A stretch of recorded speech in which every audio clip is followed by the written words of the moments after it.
Number 10. Joseph Mengele. Alright, I'm just gonna get this out of the way now. This man is the only entry from the Second World War on today's list, and that's mainly because online guidelines make it practically impossible for me to talk about the evil German dictator or members of his party. So also known as the Angel of Death, Dr. Joseph was an anthropologist and SS physician who conducted numerous inhumane medical experiments on the prisoners at Auschwitz. So at Auschwitz, he was one of a number of medical professionals who selected victims to be sentenced to the gas chambers or be spared for his experimental research. He would attempt red fluid transfusions from one twin to another, do amputations to try and sew that part onto another twin, stitch two twins together to form Siamese twins, infect one twin with typhus or another disease, and way too many other experiments. Can you tell he liked twins? And to the surprise of no one, more often than not, the twins would pass away during the procedures, or he would just have them killed afterwards so he could do an autopsy for funsies. If one twin died from a disease, yeah, the other one's going, just to mark the differences between the sick and healthy subjects. The evil doctor was also very interested in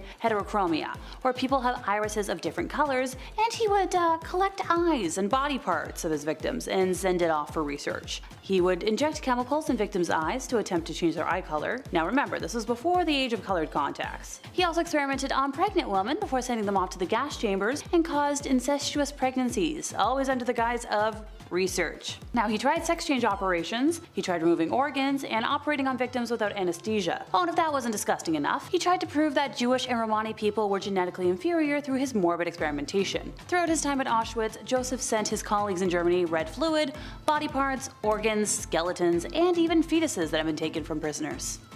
Yay. Number 9. Putin. Well, Vladimir Putin started off reasonably well, in his career, although there are some stories that his cronies planted explosives in Russian apartment buildings to help him snatch that presidency back in 1999. Granted, the folks who tell those truths keep going missing, so I'll give the Cliff's Notes version and pray I don't get nuked on the spot. 1 month after then President Boris Yeltsin plucked Putin from obscurity, oh and by the way, he was a KGB official at the time, which yeesh, and made him prime minister, an explosion leveled a 9-story apartment building on Moscow's outskirts. Sidebar, if you don't know what the KGB was other than me shuddering just now, they were a security agency that make all the other ones in the world look like young folks trying to enforce rules for funsies. The pre-dawn blast on September 9th of 1999 reduced the building to a smoking pile of rubble, killing more than 100 people. A second building, less than 600 kilometers away, was rocked by an explosion on September 13th, killing 119 this time. Days earlier, a car exploded in a small town bordering the war-ravaged region of Chechnya, where reignited fighting was already spilling into neighboring regions. That blast outside the apartment building in the town of Buyansk killed dozens. If I got the name wrong, I apologize. I'm not the best with every language. French and English are my forte for a reason.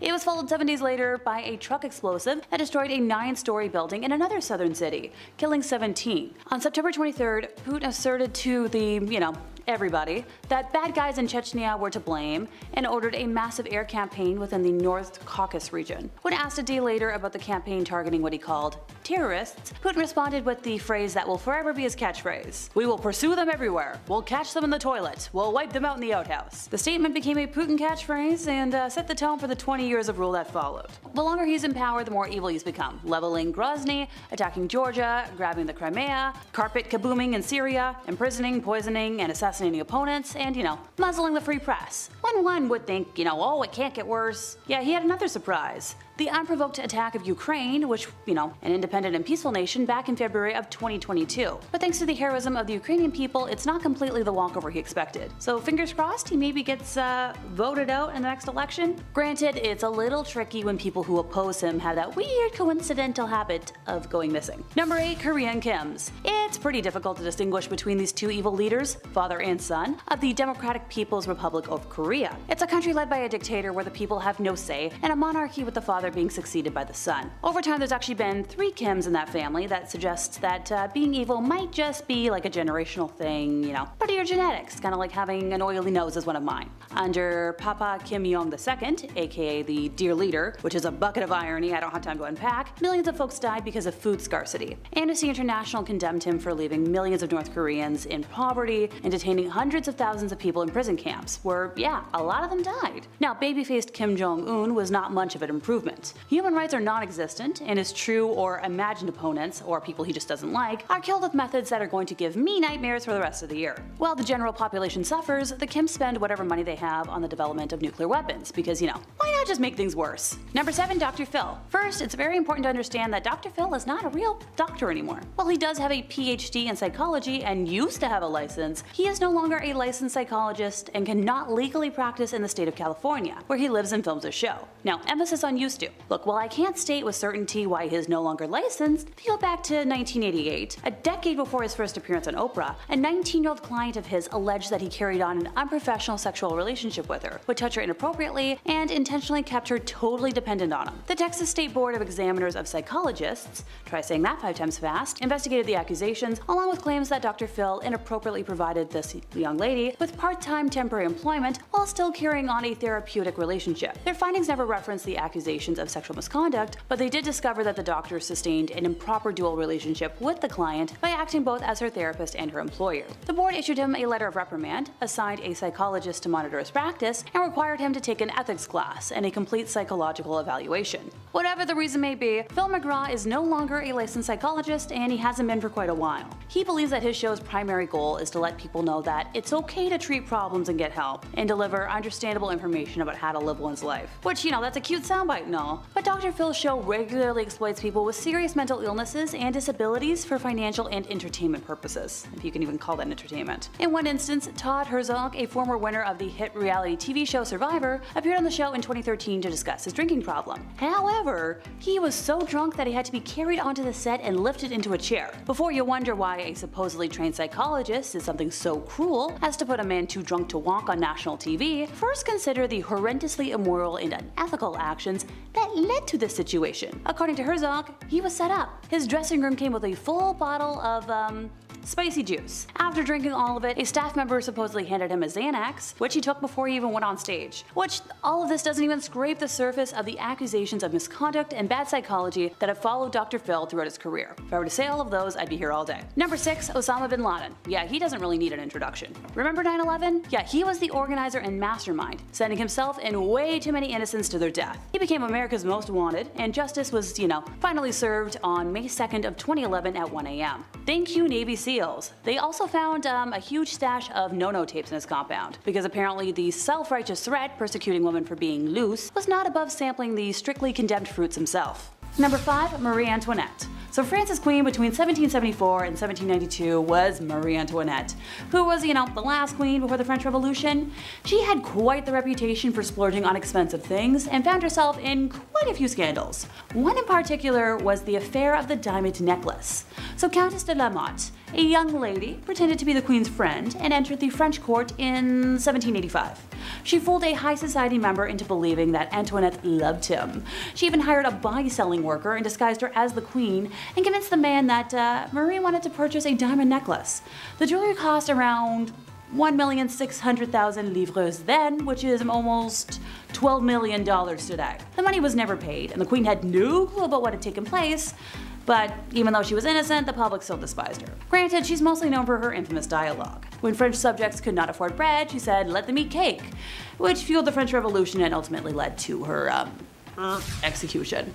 Number 4. Queen of Castile. So Juana la Loca was the Queen of Castile from 1504 to 1516, and she suffered from various mental disorders. After her husband passed in 1506, her father buried his body. However, Juana used to open the tomb and caress her husband's dead body, and ultimately she ordered the body dug out and kissed her husband's feet. Additionally, she would carry his coffin everywhere with her, and actually kept it under her bed. Years later though, she eventually allowed his burial outside her window. Look, I just keep weird dolls under my bed. Number 3. Maria Eleonora of Brandenburg. Maria Eleonora, born on November 11th of 1599, passing eventually on March 28th of 1655, held the title of Queen of Sweden from 1620 to 1632 as the wife of King Gustav II Adolf. Coming from a noble German family, she belonged to the prestigious house of... I'm not even going to try and say that. However, when Maria and Gustav gave birth to a girl with a genetic condition causing excessive hair growth, Maria was deeply shocked. The unexpected appearance of her daughter, combined with societal beauty expectations, pushed Maria to her limits. She considered her daughter ugly and refused to care for what she perceived as a monstrous creature. When Gustav died when Christina was only, this many years old, Maria blamed her for his death.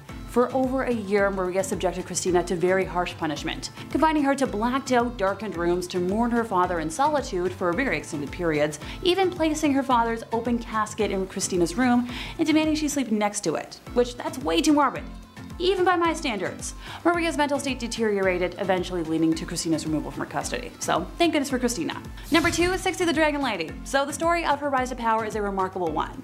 Born at a time when Chinese women were politically invisible, this lady managed to acquire enormous political influence by exploiting her position as a royal concubine, engaging in court intrigues and manipulating those around her. By the end of the 1860s, she had become the most powerful individual in China. Her will and her reach even exceeded 2 male emperors, who she frequently bypassed or overruled. Now, she was originally born Lan Kuo in 1835, the daughter of a minor Manchu official, and at age 15 she was selected as a potential concubine for the emperor and relocated to the Forbidden City. She was elevated to the status of concubine officially by age 18, eventually giving birth to the emperor's only son, Zechun, a feat that earned her another promotion in the palace hierarchy. The emperor died in 1861, and shortly after the disastrous Second Opium War, left the throne to his only son. So as the mother of the reigning emperor, Cixi was given the courtesy title Dowager Empress. So by this point, the empress had become quite adept at manipulation, palace intrigues, and power games. Through forged evidence and false testimony, she engineered the arrest of the 8 ministers, 3 of whom were later executed. With the regency council gone, the empress became the de facto regent for the duration of her son's reign, until his early death from smallpox in 1875. The empress was instrumental in the succession, choosing her young nephew Zetian, who was crowned as emperor. So once again, this Dowager Empress acted as regent to the infant emperor, this time in a more formal capacity. 12 years into the young emperor's reign, our empress moved to the summer palace in Beijing, and surrounded by a network of informants and advisors, doted on by loyalists and conservatives in the bureaucracy and military, she continued to exert enormous influence on appointments, policies, and matters of state. Stories of the empress's extravagance are prevalent, since it has been claimed that she regularly increased her personal and food allowances, that she withdrew gold and silver from dwindling national reserves, and spirited millions of pounds offshore into bank accounts in London.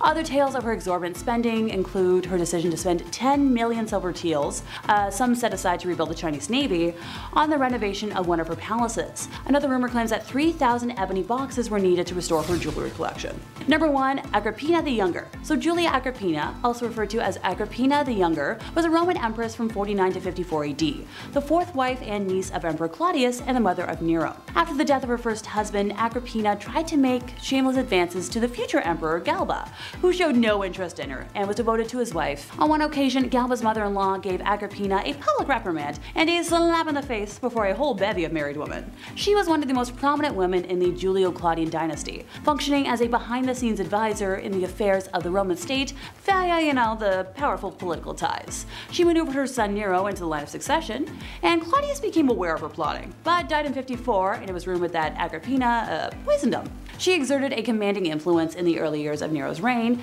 but in 59 she was killed. Both ancient and modern sources describe Agrippina's personality as ruthless, ambitious, violent, and domineering.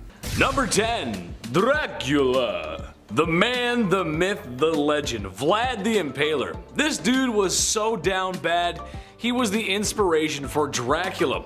There's really only one reason why he was so evil, and honestly, it's in his name. Vlad the Impaler liked to impale people, oftentimes alive. As if this was the worst thing thought up by a human being ever, he would leave the pikes on display, creating a horror only the eyes of medieval Europe could see. There's gonna be a lot of bad dudes on this list, some really saucy villains, unsavory characters who will make your skin crawl, but only Vlad has been bad enough to get a monster inspired by him, essentially turning his actions into somewhat of a spooky mythology. Dude gives off some serious goth energy. There's a few portraits of him, but if you look at it, he's got this stare in his eyes, like he wants to impale me or something. Vlad be nimble, Vlad be quick, just wait till you see his sharpened sticks. Number 9. The guy everyone knows. Look, YouTube won't let me say his name, but do we really have to? I mean, it's Mustache Man. Infamous for his bad art and lame book, he was the fascist leader of Germany. The very same leader who forced the world into World War II. Remember that one? Yeah, he's the very same monster who organized the destruction of Jewish peoples in Europe, and if he had his way, probably the whole world. I wouldn't be surprised if you showed a picture of him to anyone on Earth, any country, rich or poor, and they will most likely know who that was. That's the kind of evil that will get you talked about in classes all over the world, and likely for a long time. Eventually, he got what was coming to him, and the world had peace and prosperity, and there was never ever another bad stinky war ever again. Why is he not number one, you might be asking? Well, that's just because his numbers don't compare to others, which is a very troubling statistic. I'll get to that later. Number 8. Busy Man. Most people on this list are not going to need any introduction. Genghis Khan is no exception to that. The Mongol warrior king saw his nomadic empire stretch thousands of miles, being one of history's largest empires. If you've been paying attention in history class, and you should have been, don't skip class or Big Ched will put you in the naughty corner. Bad. Yes, that's right, I just referred to myself in the third person. Speaking of third person, that's how many people Genghis unalived in his bloody conquests. Oh, did I say 3? I actually meant a lot. Did I say a lot? I actually meant a disturbing amount. Some people like to point out that he was accepting of other people's cultures and beliefs. Yes, that is true, but that's after he burned down the village right before he got to yours, and you got forcibly assimilated into his numbers. As you can also imagine, a bloodthirsty barbarian like him did not treat women with much respect. It's Genghis Khan, man. That's just how it do be. Number 7. So long, Bowser. Ivan the Terrible. Okay, sure, Vlad was called the Impaler, but you can kind of take that in a different way, right? Not in that way. All innuendos aside, with a name like Ivan the Terrible, it's kind of hard to work around that. Even as a child, Ivan was showing traits of an evil dictator, or supervillain really, as it's said that he would throw animals off of tall roofs in the same way that Mario throws Bowser off of platforms. Becoming the first Tsar of Russia and probably its worst, he's responsible for many horrors and crimes, but the most infamous being his responsibility for his own son's demise. After a heated argument regarding his unborn grandson, and in a binding fit of rage, Ivan claimed his son's life. Sure, dads get angry when sons don't help mow the lawns or help take out the trash, but that's going a little far. One minute you're having a fight with your dad, and the next minute you're being carried out by Ghanaian pallbearers. You know, the dancing guys, the memes, the casket, you know? Yeah, it's a joke. Number 6, the Mad Doctor. I love doctors. Shout out to the people working in the medical field right now. I appreciate you. I couldn't even imagine the horror that is medical school though. We all know my track record for reading, and hours upon hours of studying would just be bad for my health. I gotta squeeze more video game time in there, it's just how I work, man. However, one doctor I would not want to cross is Dr. Henry Howard Holmes. He is most likely the inspiration for a lot of horror movies. A serial unaliver. Said to have been performing surgeries on animals at a young age, which, again, doing some freaky deaky stuff to animals as a kid is like the red flag of red flags. It's like the only red flag. If that wasn't enough, he used to steal cadavers from the university he was studying at and doing all kinds of not nice things to them, naughty, bad. Having a clear obsession with medical practices and anatomy probably was helpful in disposing of his victims. And like something from Tales of the Crypt Keeper, that's exactly what he did. He constructed a large house, or building really, with trap doors, secret tunnels, and a lot of rooms. A basement where he could dispose of his victims. He would later then open this house of horrors up as a hotel where unknowing people would come to meet their doom. Yes, Tales of the Crypt Keeper. Come check in to the Hotel of Doom. Number 5. Bad Comrade. Stosif Jalin was the leader of the Soviet Union for probably too long. A man who worked his way up the political chain until General Secretary meant leader, which, if you look it up, it's kind of crazy. That itself is a crazy story. He's responsible for a great loss of life. It is estimated in the range of 40 million people. Ooh, yikes. Most spooky evil dudes usually go after an enemy, to someone they considered to not be part of them. He did do this, but a lot of his own people sadly met their ends from the Red Menace too. Organized and deliberate purges of people and famines to starve people. It's safe to say he is and was and always will be one of the worst humans to ever walk the face of the earth. To put it in perspective, Jalen's son was a soldier in World War II, and after being captured by German forces, the Germans thought they had one on the boss. Heck, this was a get out of jail free card, right? Well, when a prisoner trade was proposed by the Germans, Jalen laughed at only how an evil communist could, and denied the trade. His son would later perish in a POW camp shortly after. What a monster. You think you trade with me? Keep him, I don't want. Number 4. Fine white powder. Oh, to be in Miami in the mid-1980s. If I had one wish, it would be to spend a summer night in the neon-soaked beaches of Miami under strict laws enforced by a president who didn't know what was going on right underneath his nose. If you were around back then you probably got to experience something like that. Or at least in my fever dreams. I hope so. But as much as I'd like to be Tony Montana with all that sugar on his desk, I know it's bad for my health. Speaking of bad for your health, Pablo Escobar. I know, that's where I went with that. Probably the most ruthless criminal ever to live on planet Earth. Pablo was a poor man born in a poor country, but ended up being one of, if not the richest man on planet Earth. His lucrative distribution of adult sugar in the 80s made him very wealthy. It also made him very dangerous, as he was willing to do whatever to get his way. Extortion, bribing, bombing, just about anything you can think of. Oh yeah, he was one bad dude. He had so much money that he had to bury it all over Colombia. Every once in a while some of his buried treasure pops up, and as much as I want a quick million in US cash, I'll just put it back where it came from. Oh Dios mío, lo siento Pablo. Number 3. Al Capone. Another ruthless criminal, and honestly, Capone walked so gangsters like Pablo could run. Part of the ruthless Italian mafia that was the outfit, Capone worked his way through the ranks during 1920s Prohibition America, earning millions in his time where really just $100 could stretch a long way. Capone is noted for his violent behavior throughout his life and the many accidents he caused directly or indirectly. Prohibition and the Depression were hard times for a lot of folks in America. However, the media and the people of Chicago at first always wanted to see what the lavish gangster was up to, as his criminal life became somewhat publicized. Most likely due to his wealth. The dude was rich. He eventually would get arrested and sent to Alcatraz, which was probably the worst prison in America, or the best Call of Duty Zombies map, depending on how you look at things. I look at things through a Call of Duty way, so Number 2, Gavrilo Princip. That might not be a name that you're familiar with, but it was the man who unalived Franz Ferdinand, which started World War I, which caused World War II, which caused the Cold War, which caused the collapse of Soviet Russia, and it's why you live in a post-war globalist world with markets developing rapidly in the cyber world. Except maybe the whole thing in Ukraine, watch out for that. Kinda crazy to think how all that could come from one wrong turn and a guy seizing an opportunity. But this also means he's kind of responsible, in a way, for all the bad stuff that happened in those times as well. So maybe don't seize the day, I'm not sure. Just don't be ruthless criminals, guys. Watch our videos instead. Although I could blame them for failing my math test in high school. Yeah, we'll go with that. Number 1, Mao Zedong.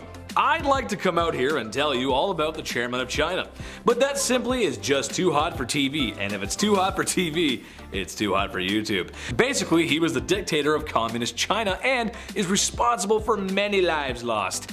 It's estimated to be somewhere in the range of 60 to 80 million people. Whoa!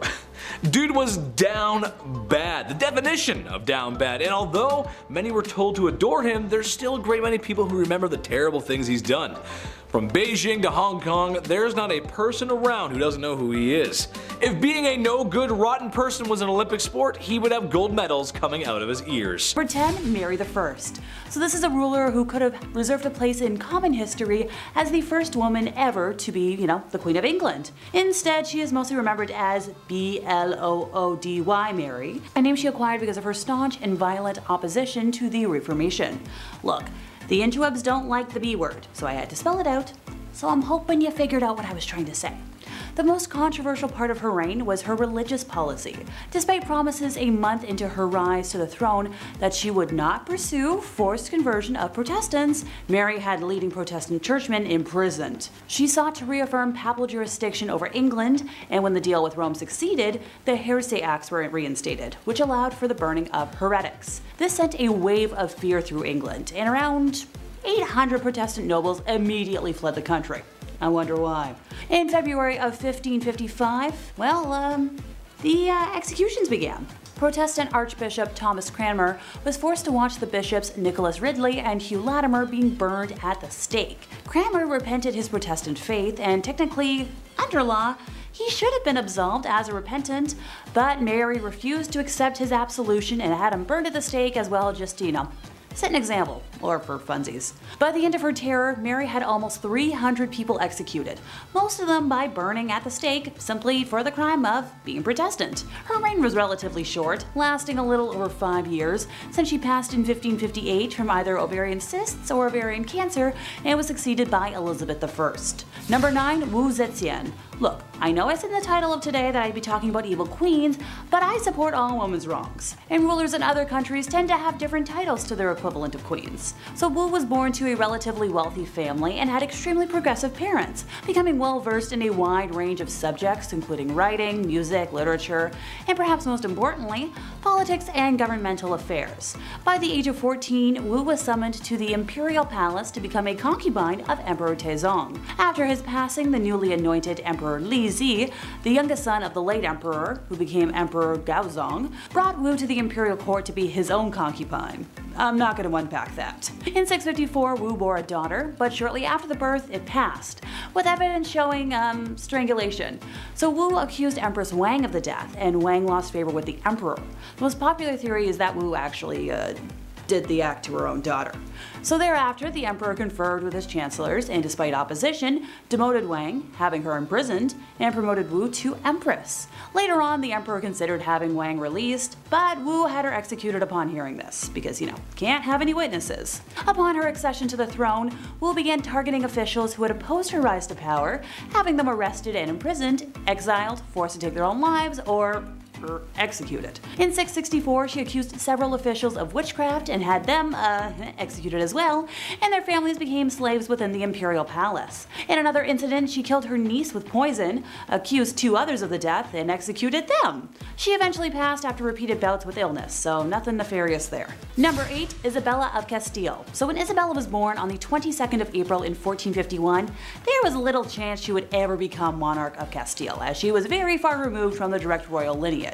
War, politics, and subterfuge intervened, however, and for many years, the Kingdom of Spain was in turmoil, suffering from civil wars and a lot of chaos. To quell one of the rebellions, the hand of Isabella was promised to the commoner, Pedro Duran Acuna Pacheco, but on his way to her, he suddenly fell ill and, passed. Now, this immensely fortuitous event for Isabella cemented her devotion to her faith, since she didn't exactly want to marry a commoner and prayed for divine intervention. Her marriage to Ferdinand, heir to the thrones of Castile and Aragon, cemented her future power. After the death of the King of Castile, the throne was given to Isabella.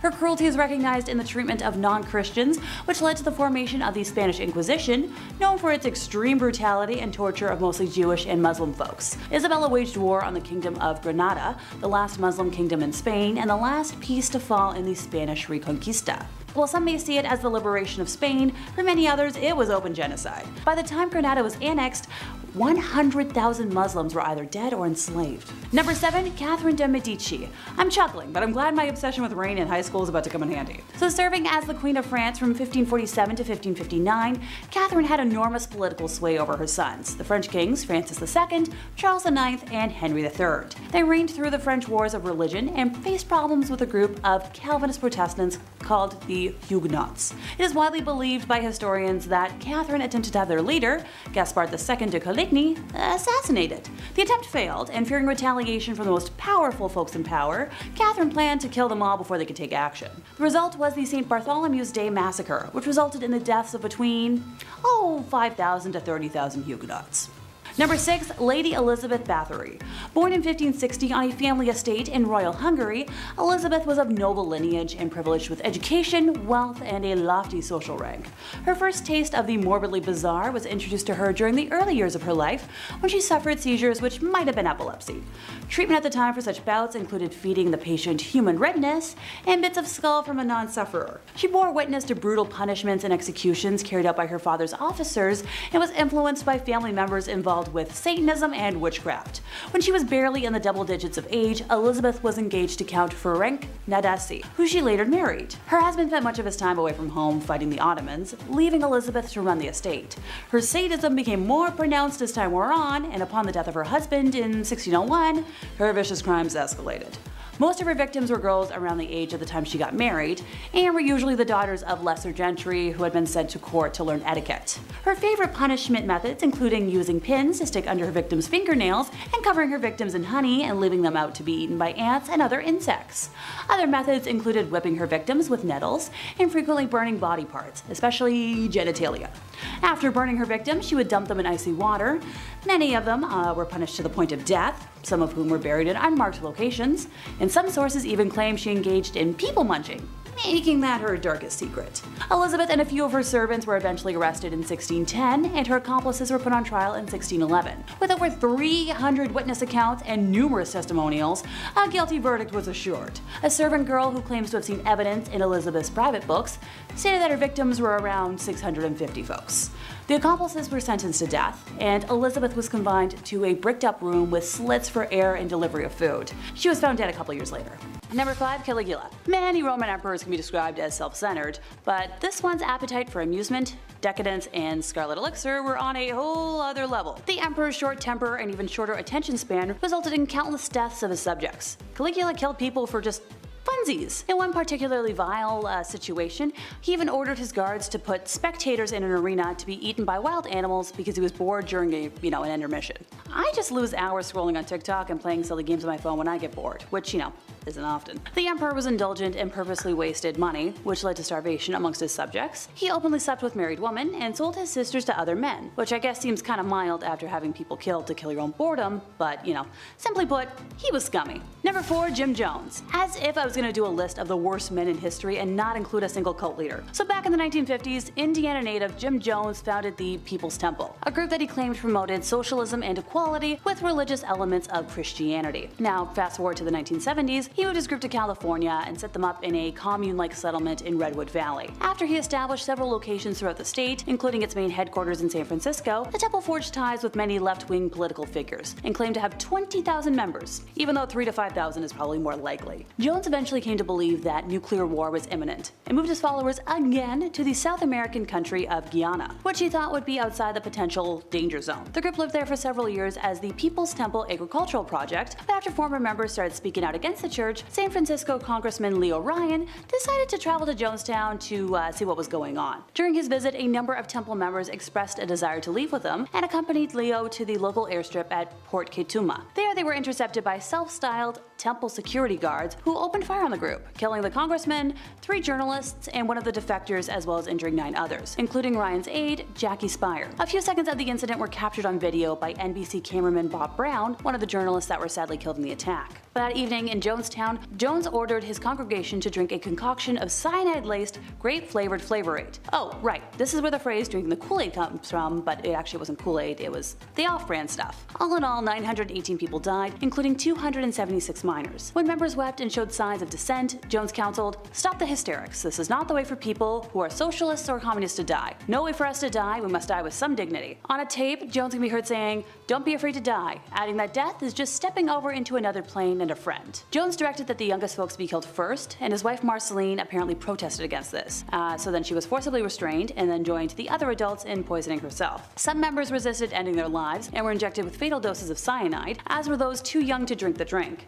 and some folks thankfully did survive by fleeing through the jungle. Until 9/11, this was the largest loss of American civilian life in history, which sends a chill down my spine to think about. Number 3. Pol Pot. This vile leader of the Khmer Rouge regime was the architect of the Cambodian genocide and devastating policies that led to widespread famine and deaths from preventable diseases. The regime's xenophobic and racist views and policies led to the widespread killings of minorities all throughout Cambodia. The regime also imprisoned and destroyed those who opposed it. Prisoners were subjected to horrific medical experiments, which often resulted in agonizingly drawn-out deaths. Many prisoners, including those too young to consent, were executed in the infamous killing fields and buried in mass graves. To save bullets, they were killed with pickaxes or smashed against trees, which is so much worse. Now, Pol Pot and the regime ended the lives of between 1.5 to 2 million Cambodian citizens, a quarter of the country's population.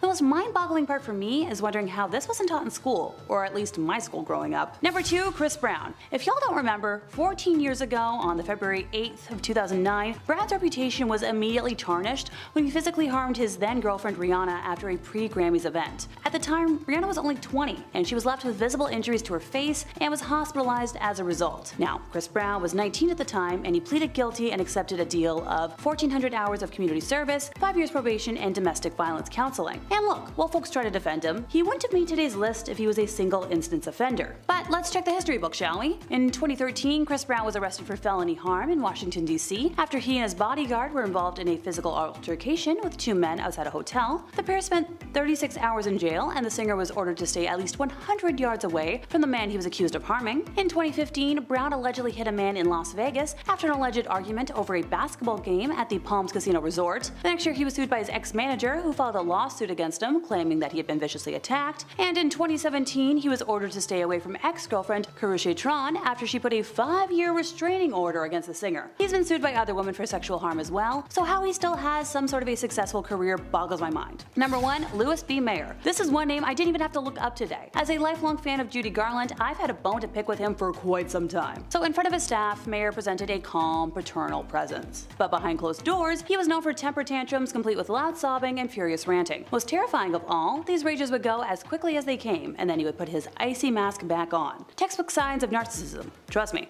Elizabeth Taylor famously clashed with him constantly, and dubbed him a monster for the way he tried to rule every detail of her life. Now, some of the worst allegations against Mayer come from Judy Garland. According to her, Mayer frequently groped her and made her sit on his lap. At other times, he would innocently place his hand on her left breast to show her how to sing from the heart. Oh, and this was when she was just a teen. He was particularly awful to Judy, calling her his little hunchback because of her short stature and curved spine, and encouraged her to take diet pills to slim down and look less girlish. Thanks in part to his actions, Judy was plagued with eating disorders and insecurities all the way until her tragic early end. Number 10. Charlie Chaplin. This might have been the biggest shocker to me today. I had no idea he married and had relations with so many girls under the age of 20 when he was much older than them. So in 1918, for starters, Chaplin hastily tied the knot with 17-year-old actress Mildred Harris, a decision he would soon come to regret, saying they were irreconcilably mismatched. Following the divorce, he married 16-year-old Lita Gray, another actress with whom he had a bitter breakup. From the first day of marriage, he made his perception about her clear and called her a little whore.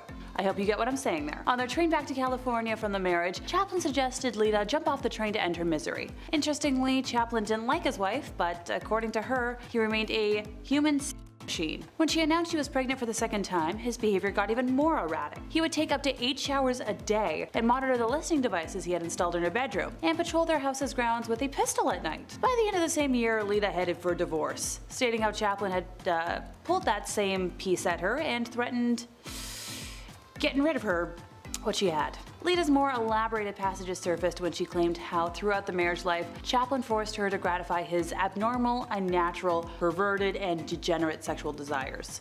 Next on his list was 22-year-old actress Paulette Goddard. History doesn't have an exact record of the year they married, but she moved into his mansion and got cast as a leading actress in Modern Times. Charlie bullied her on sets, a primary reason for their separation, telling people how he had to teach her things about acting, and those remarks would leave her crying. And in 1943, while in the middle of a high-profile paternity suit, 54-year-old Chaplin married 18-year-old Una O'Neill, to whom he had been introduced by a Hollywood agent. O'Neill's father, playwright Eugene O'Neill, was so upset by the match that he disinherited her. But unlike his other relationships, this one actually lasted. The two stayed together until Chaplin's death at age 88, and they had 8 descendants. Sheesh, that's a lot of marriages. I'm technically cheating a little bit on the history word here, since Tom Cruise is one of the most recent names on this list, but I couldn't leave a high-ranking Scientology member off of the evil list. He has allegedly reached OT8, which is the highest currently achievable level of the cult. Pardon me. As always, I'm getting ahead of myself. Scientology is a set of beliefs and practices invented by Ron Hubbard, who developed a set of ideas that he called Dianetics, which he represented as a form of therapy, an organization that he established in 1950 to promote it went bankrupt, and he lost the rights to his book in 1952. But he then recharacterized his ideas as a religion for tax purposes and renamed them Scientology. By 1954, he had regained the rights to Dianetics and founded the Church of Scientology, which remains the largest organization promoting the cult. In 1967, he established a new elite group, the Sea Organization, or Sea Org for short, the membership of which was drawn from the most committed members of the church. By 1981, the 21-year-old David Miscavige, who had been one of his closest aides in Sea Org, rose to prominence. Now, Hubbard died at his ranch in Creston, California on January 24th of 1986, and Miscavige succeeded him as the head of the church, a position he holds till this day. It was actually at Tom Cruise's wedding day, to now ex-wife Katie Holmes, that people started realizing that Miscavige's wife Shelley was missing, and when a former Scientology member started asking around, she was punished for asking. There are just too many evil things about the cult for me to talk about right now, but you just gotta know that to be that high-ranking in a cult, you gotta be evil. Number 8, Steve Jobs. While I love and appreciate my iPod and the iPhones I've had over the years, Steve Jobs was no saint. In fact, his success can be attributed to his ruthless behavior, which is kind of commonplace with anybody that makes $1 billion. In his biography, there are plenty of examples, from firing people at Pixar without notice, to storming out of a 5-star hotel that he thought wasn't up to his standards, and berating service workers that he didn't consider up to his standards. Now, while that's all icky, you might be asking where the actual evil is, and don't worry, there's plenty. For starters, he not only neglected his daughter, Lisa Brennan Jobs, who he had with an ex-girlfriend, but he was also just like straight up rude and weird to her. In her memoir, Small Fry, she painted him like a jerk who once told her that she smelled like a toilet. However, the creepiest revelation was when Lisa revealed that Steve liked making out with his new wife right in front of her. So, in the book, she describes Steve pulling in his wife for a kiss, moving his hand closer to her breasts while moaning theatrically, and when Lisa tried to excuse herself, Steve stopped her and told her to stay since they were having, in his words, a family moment. It's important that you try to be part of this family. Okay.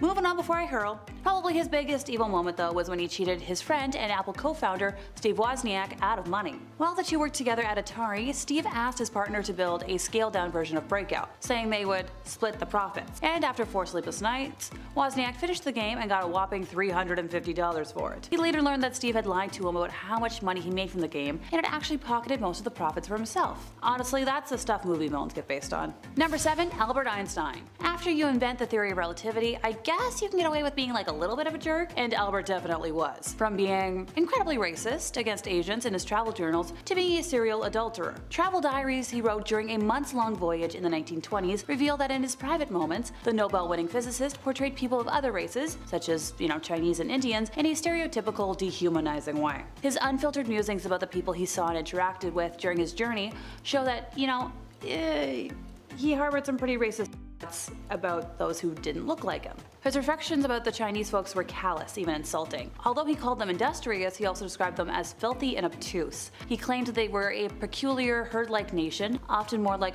automatons than people. He saw them as intellectually inferior, quoting that the Chinese are incapable of being trained to think logically and have no talent for mathematics. He was also not the nicest of folks he allegedly loved, having created a baffling to-do list for his first wife, Mileva Maric. This list included rules such as, you will see to it that my clothes and linen are kept in order, that I am served 3 regular meals a day in my room, and you will expect no affection from me. You must leave my bedroom or study at once without protesting when I ask you to.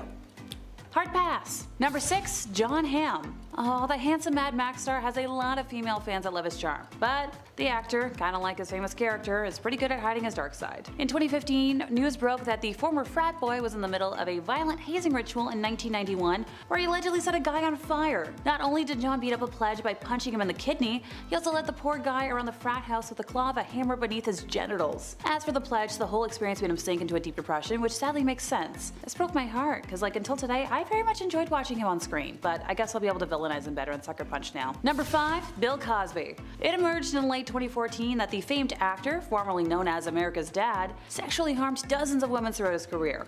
Cosby was accused by over 60 women of bad Things that I can't word. The earliest incidents allegedly took place in the mid-1960s, but dates of the alleged incidents continue all the way up to 2008 in 10 US states and in one Canadian province. Now, Cosby has maintained his innocence and repeatedly denied the allegations made against him. Most of the alleged acts fall outside the statute of limitations for criminal legal proceedings, but criminal charges were filed against him in one case, and numerous civil lawsuits were brought against him. As of November 2018, I believe 8 related civil suits were active. In July of 2015, some court records were unsealed and released to the public from a specific civil suit, and the full transcription of its deposition was released by a court reporting service. In his testimony, Cosby admitted to casual sex involving recreational use of the sedative Quaaludes with a series of young women, and he acknowledged that his dispensing of the prescription drug was illegal. In December of that year, 3 Class II felony charges of aggravated indecent harm were filed against Cosby in Montgomery County, Pennsylvania, based on allegations concerning incidents in January of 2004. Now, Cosby was found guilty of 3 counts of aggravated indecent harm at retrial on April 26 of 2018, and on September 25th of the same year, he was sentenced to 3 to 10 years in state prison and fined $25,000 plus the cost of the prosecution, so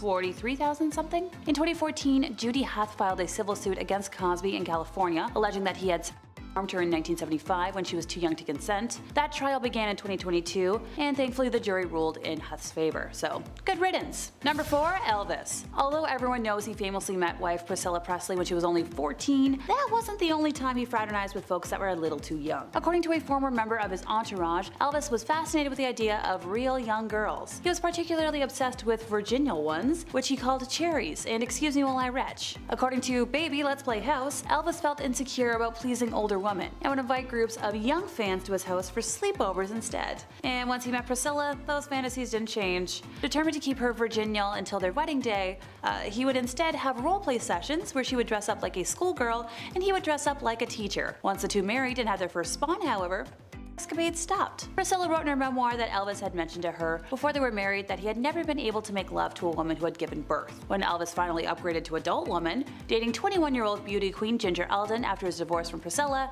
he continued to treat them like crap. Ginger wrote in her memoir that Elvis once fired a pistol into her bedroom when she refused to bring him yogurt. Lovely. Number 3, Vlad the Impaler. Also known as Vlad Dracula, he was Prince of Wallachia 3 times between 1448 and his death in around 1476 or 77. The character of Dracula was loosely based on Vlad due to his sadistic personality and cruel acts done to the people of Wallachia, where he reigned as prince 3 times between 1448 to 1462 and killed about, only 20% of the population. Works containing the stories about Vlad's cruelty were published in Low German in the Holy Roman Empire before 1480. They described Vlad as a demented psychopath, a gruesome killer, and a masochist Caligula and Nero. One tale explains that Vlad had a big copper cauldron built and put a lid made of wood with holes in it on top. He put people in the cauldron and put their heads in the holes and fastened them there. He then filled it with water and set a fire under it and let people cry their eyes out until they were boiled to death. And he invited just overall frightening, terrible, unheard of punishments. He ordered that women be impaled together with their suckling young on the same stake, stuck on their mother's breasts until they died. Then he had the woman's breast cut off and put the little ones inside head first, thus he had them impaled together. He impaled victims through the rear end till the stake came out of their mouth. A German pamphlet once read that he had young folks roasted, and then he would feed them to their mothers, and he cut off the breasts of women and forced their husbands to eat them. Nightmare cruelty. Number 2, Hugh Hefner. While it might not seem shocking that the man who claimed woman empowerment came from seeing them in bunny suits through the male gaze, being a bad guy, just how awful he was may raise some eyebrows. He manipulated and drugged dozens of young women into taking part in acts while masquerading as a champion of freedom. He would also host weekly pig nights, during which he would bring in a dozen schmex workers he considered ugly to have friends. Holly Madison, a lovely woman who dated Hefner for 8 years, told how Hefner refused to use protection during and how the Playboy bunny lifestyle had her considering taking her own life. Linda Lovelace, the 1970s adult video star who found fame with the film Deep Throat, said she was treated like a piece of meat and forced to perform oral German Shepherd while Hefner and his friends watched. I could go into more detail, but I don't think I want to. Number 1, Gandhi. Yeah, sure, he was an activist who led India to independence, but it also turns out that he was kind of a In the book The South African Gandhi, Stretcher Bearer of Empire, it was revealed that Gandhi was a separatist who wrote to the natal parliament that general belief seems to prevail in the colony that the Indians are a little better, if at all, than savages or the natives of Africa. He later wrote to a health officer in Johannesburg that he was concerned about the mixing of the South Africans with the Indians. If that wasn't awful enough, he frequently used his power to take advantage of young women in their late teens and early 20s. His inappropriate behavior was so bad, it caused his personal secretary, R.P. Parasuram, to blast him in a strongly worded letter. Now, his secretary gave him an ultimatum: either stop manhandling women or I'm not working for you anymore. And Gandhi responded by telling him that you're at liberty to leave. Yucky. And our first irrational nut coming in at number 10 is the animal. It's never a good sign when a mother's dying words are, "Somebody bring me a sword and cut me open to see how this animal came out of me." Also, never good that she's dying because of her son. But when it came to the Liu Song dynasty, they love two things: killing their own family and killing everyone else's family. So it starts with how this kid, Qian Fei, is a prisoner to his uncle as a child, and a bunch of real creepy, uncool grooming stuff happens. So his dad kills his uncle to set Qian Fei free. You think he'd be grateful, but Qian Fei showed his gratitude when he became emperor at the age of 15, and his first move was to make all of his dad's portraits have cartoonishly large noses. Oh, and he did get rid of every law his father had ever made, all at once, and immediately, so it threw the country into a literal effing purge. While that's going on, Qian proceeds to start picking off family and staff members in an exceedingly violent manner. E.g., the nobleman whose eyes Qian Fei scooped out, put in a jar of honey, and called his pickle little ghost eyes. The servant he killed because she looked like a woman in a dream he died in. He left some of his uncles alive, but put them in cages on display. Healthy. This all feels very healthy. Especially when you add in the depraved, lustuous behavior, ordering female relatives to have intercourse in front of him, and then killing those who refuse. So I feel it goes without saying he wasn't on the throne for long. Qian Fei gets smoked relatively quickly, not by family, not by the military, not by nobility. He was killed by a group of his attendants. Just to drive that home, a group of servants killed the emperor and nobody objected. It was just a lot of, okay, yeah, alright, we can work with that. No, you guys ain't in trouble, take the day off. So with the entire family pretty much dead, one caged uncle is put on the throne, and he promptly killed every family member that was left, except for his young nephew, who succeeded him, only to be killed immediately by a general. And then the general began the Qi dynasty. Now on to number 9 for our favorite lunatic and the terrible tantrums. This whole video could have all just been SARS.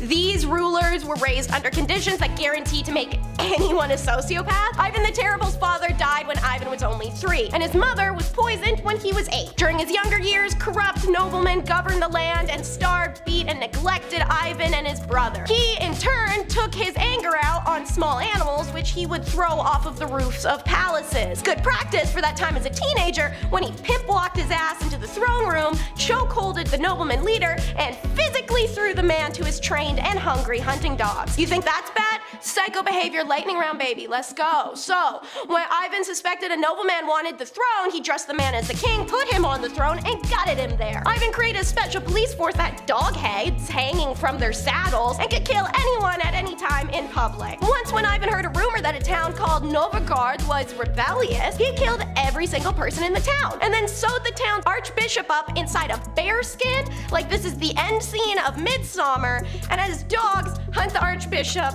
Bearman down. It's hard to write all that and then use the phrase conditions deteriorated, but somehow conditions deteriorated. He was known to spend hours banging his face against the stone floor found in front of religious icons. What truly changed history, however, is he goes after his pregnant daughter-in-law. His actions cause her miscarriage, and his son, also named Ivan, berates his father. His father then beats his head in with a scepter, immediately ending the ancient Rurik line of nobility. With the only strong heir to the throne dead, Russia descended into chaos after Ivan's death, and at last nobles could place a family of their choice on the throne, an heir called Michael Romanov. Okay, it's lady time. Number 8 is religious mania Maria. Maria of Portugal, unlike pretty much everyone else on this list, had an idyllic childhood. Her father, the King of Portugal, paid a massive amount of attention to both her and her sisters. But while the king was winning Dad of the Year, his minister, the Marquis of Pombal, managed the country, which apparently meant imprisoning everyone who questioned him and killing anyone left over. I'll give him credit for still being loyal to the king, however, when someone tried to smoke provoke said king, the Marquise rounded up his strongest political enemies, tormented them into confessions, broke their bones on a scaffold, and then burned the scaffold down. Unfortunately, that genetic religious mania starts kicking her ass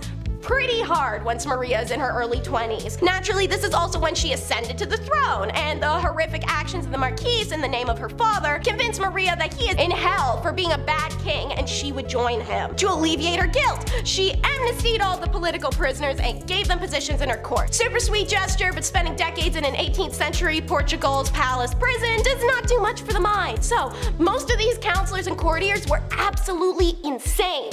When within the space of a year, her eldest son, her only living daughter, and her two closest ministers all died, Maria completely fell apart. Some days she would embrace the fact that she's already damned, talking in a unchaste manner. Some days she would pace the halls screaming. Her 26-year-old second son is made regent, but he was dead useless with no ability to reform an entire court of lunatics. Naturally, this meant the country was in no shape to meet Napoleon in 1807, so when he marched on him, the entire family fled to Brazil and Portugal became Napoleon's. Number 7 is how one man changed the line of succession for the psychologist's wife. Peter the Great was, in many ways, a wonderful sovereign. Passionately committed to both his country and his own education, he spent much of his imprisoned childhood learning army tactics and designing ships. As an adult, he toured Europe, learning about the latest advances in science so that he could bring them back to Russia. Peter the Great was pretty great. But like many with great intellect, he'd take it and his impatience with those who didn't understand it a little too far. When he was learning dentistry, he would practice on nobles without their consent. When a group of attendants were upset while watching the dissection of a corpse, he ordered them to walk up to the corpse and take a bite out of it. His childhood traumas also made him fanatical about loyalty, because Peter was the child of the former Tsar's second wife and had to watch the relatives of the first wife throw his family off a roof. Peter became so serious about this loyalty, he had his own son tormented to death for temporarily fleeing to Sweden. One person he trusted though was his wife, Catherine. Catherine was a Cinderella story that emerged from a horror movie. Eventually, she met the Tsar, who became enthralled with her, and Peter had fits of terror due to seeing his family being tossed off the roof as a kid, and during those fits, Catherine was the only one who could soothe him. So, with his love of loyalty and pride in family, Peter decreed that the Tsar should be able to name his own successor, and that's exactly what Catherine was when Peter died. For number 6 is 2 for 1, a king and a queen. Let's call it the creation of Catherine. Hilariously, this couple's names were also Peter and Catherine, but unlike the previous set, who loved each other, these two were flighty nightmares. Peter was a bit delayed. With no parental contact and a crap upbringing, the dude developed into a creepy blend of child and sociopath. He didn't consummate the marriage to Catherine literally ever. This poor girl gets shipped from Germany to play toy soldiers in bed with him for 9 years. He also tormented animals in training a pack of hunting dogs by beating them and conducting military trials and hangings for the rats he found eating his toys. This guy's brain was so pea-sized that knowing the king liked watching fire, a minister set his own house alight to keep the king distracted while Catherine was giving birth to their definitely illegitimate child. While most crazy tsars kept their throne for illogically long, Peter got deposed pretty damn fast. Why? He was crazy like a Prussian, not like a Russian. He was meant to be the Swedish heir, and he was raised to dislike Russia. Smoking Peter meant it was time for a lady leader, and Catherine, who was actually born in Prussia,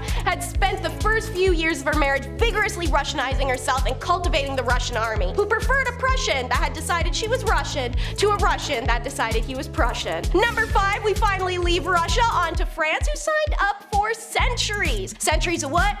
BS. You're in for a ride. So, Charles IV was the king for effing ever. During that time, a united, prosperous, and powerful country fell into civil war and chaos. Charles began having spells not too long after his brother thought it would be funny to light all the king's friends on fire while they're dressed as wild men, which for some reason incorporated tar. Charles became convinced he was made of glass and would shatter if he moved too quickly, so he would hardly move for hours on end. He became incoherent and paranoid. During these spells, Louis, his brother, became the de facto king. This made him a formidable opponent. Anyone who would make a move to weaken the Count of Valois would find a month or so later they were the enemy of the acting king of France. One night, John the Fearless, Duke of Burgundy, decided to put an end to Looney Lewis. He hired a group of conspirators to hack him to death in the street, which they did, but while still wearing their work uniforms like it's goddamn amateur hour. So it's not long before people found out exactly who killed Lewis, and the nation falls into civil war. John the Fearless went to the English for military support, which they happily gave him in exchange for land in France. Charles the Mad had to declare an English king the heir of France to help end the drama, but the treaty doesn't hold because of turmoil in English court, and it gives England and France an excuse to go to war for what?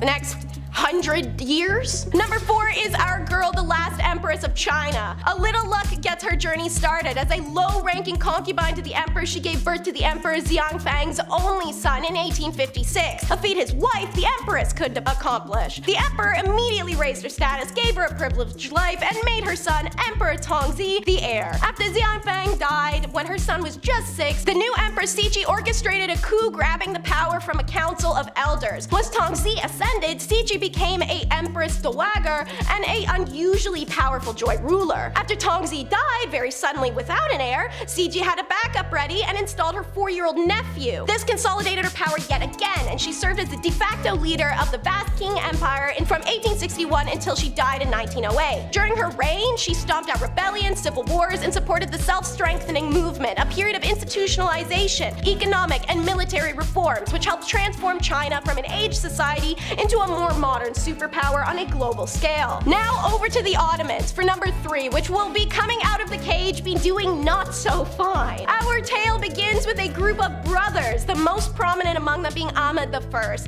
and Mustafa. Ahmed puts his brother Mustafa in the cage, a tower with no windows, a brick wall built over the door, and no human contact. Don't be scared, guys. This is what all Ottoman empires did with their siblings. They also disfigured their faces sometimes. Pick your poison. So, Ahmed craps out a few sons, then drops at the age of 28. So out of the cage Mustafa came, 14 years after being put into basically an above-ground pit. What could go wrong? Well, you could argue it's kinda odd. He walked around with 2 naked servant girls at all times, but the real problem was he had a habit of giving important positions to random people he met in life. Without a strong, organized central government, the empire started to crumble. Back in the cage you go, but with 2 women this time. He was replaced by Ahmed's oldest son, Osman. The young man might have made a decent ruler, but he banned drinking and smoking and intercourse in the army. Do I need to explain the problem? Anyways, they sentenced him to death via the boy crusher, which you can learn about in my video, The Top 10 Brutal Punishments from the Ottoman Empire. Out of the cage came Mustafa again, and at this point he had a habit of sitting and giggling to himself. In between giggle fits, he'd go around looking for his dead nephew, forgetting the man was dead, and when he was told he had other ones, he'd kill them. He also went back to his old tricks, appointing random people to important positions, and the officials in the provinces were one step away from declaring themselves local kings. Put a cap on thing, the Safavid Persian Empire attacked and grabbed what's now Iraq. Back into the cage Mustafa went. Still in the Ottoman Empire, number 2 is bankruptcy and a 2-decade war. Someone had to succeed the cage man, and that was what Murad IV did, one of the nephews that Mustafa hadn't killed. Maybe because the dude was ruthless. His last act before dying was ordering the death of his last surviving brother. He had nothing against Ibrahim, but he simply believed that their line was cursed by madness and needed to be annihilated. Sadly for 279 women, as you'll learn, Ibrahim's mother successfully pleads for his life. Ibrahim spends his entire life in the cage with only occasional contact with people. He came out with what can be tactfully described as a lust for life. Made frantic by years of deprivation, he acquired everything like an animal, including 280 concubines in a harem. One day, he saw a cow's hoo-ha and had a cast made of it and circulated it through the empire for a woman that matched. When he found her, she became his favorite concubine and he named her Sugar Lump. Sugar didn't care for competition, so she told the psychotically jealous Ibrahim that one of the other women in the harem was unfaithful, but only she didn't know which one. Ibrahim's answer was having all 280 tied up in sacks and thrown into the Bosphorus River. Only one survived when her sack came undone and she was taking aboard a French freighter bound for Paris. What finally did Ibrahim in was fanatically acquiring all the golden jewels he could, pulling from temples and threatening ministers. Then Ibrahim started a war with Venice. He soon couldn't pay the Janissaries and they sent him back to the cage. The war with Venice outlasted him by 22 years. And last but never least, number 1 is the Bumper Car King, aka the story of how Justin II lost half of Italy while playing bumper cars. Yeah, real story. Evidently, he joins pretty much every monarch on this list as having their formative years isolated and terrified of sudden violent death. Doesn't help being a Byzantine heir and having your parents be the notorious couple Justinian and Theodora. Eventually, all their heirs run out except for Justin, who inherits a pretty crappy situation, seeing as his dad's foreign policy was to expand military as far as he could and then pay his new neighbors not to attack him. And shocker, tribute costs a lot. Unfortunately, the empire was going through some tough financial times, and Justinian Justinian had been borrowing to cover his annual payment. Justin believed he could do better by just refusing to pay the Persians while pitting the tribes in the north against each other. It was then under the strain of multiple nearing armies that Justin had a nervous breakdown. Ministers would be asking him what to do, and he'd claim to hear voices and then climb under his bed to escape them. On bad days, he would violently grab at people, biting them on the arms or the face. Legend has it that he literally ate a couple servants. In desperation and self-preservation, the servants tried to think of a couple ways to keep the emperor distracted from eating them, so they came up with the throne on wheels. Servants raced him around the halls of the palace on the throne, trying to keep him amused with the speed. When he had guests, they'd also get to experience zooming around on wheeled seats, aka bumper cars. In the end, Justinian II fared pretty well, perhaps better than he deserved considering his last words as emperor were complaints about his servants. At number 10, some background. The Mughal dynasty in India was founded by Babur, a descendant of the one, the only, Genghis Khan and Tamerlane. After he defeated a sultan of Delhi named Ibrahim Lodi in 1526, Babur was the first step in the Mughal dynasty that would last for over 3 centuries. To say that the empire was immense is an understatement. The empire ruled over 103 million people, probably even more. The Mughals were rooted in Muslim beliefs and were noted for their well-organized government and cultural sophistication. Many of the rulers tried to integrate the Hindus and Muslims under one state, but as we will find out from this list, it was not an easy thing to do, which ended up causing a lot of strife. Many rulers of the empire flip-flopped back and forth between being merciful and tyrannical towards the Hindus, adding to centuries of oppression. At number 9, blinded. Humayun was set to inherit the throne from his father, much to the jealousy of his brothers. He was 23 when he ascended the throne in 1530 after the death of his father. His brothers reigned over different fiefs, but none of them were satisfied unless they had the crown. He also wasn't the best ruler. Humayun was sent into exile for 15 years after he was overthrown by one of his father's generals, Sher Shah. Humayun fled and eventually ended up in Persia, where he built back up an army through his partnership with the Shah. Slowly, he took back his land, facing his own brothers who were constantly scheming against him. But Babur, his father, made him promise that he would never lay a hand on his brothers. But his brother Kamran continued to threaten him, and one instance while defending a fort turned on the innocents trapped inside and took their lives viciously. Kamran, not a good dude. Something needed to be done. He eventually catches his scheming brothers, blinds his brother Kamran, and chains his brother Askari. A little messed up, but not bad for war. Before I carry on with the rest of the video, make sure you guys are subscribed to the channel and maybe consider leaving a like on this video if you're enjoying it so far. At number 8, Akbar. Humayun continued to deal with the competition of his brothers until finally his reign came to an end, but not in the way that you would expect. He was carrying a bunch of books up some stairs and he accidentally fell, leading to a lethal head injury. His 13-year-old son Akbar had to inherit the throne.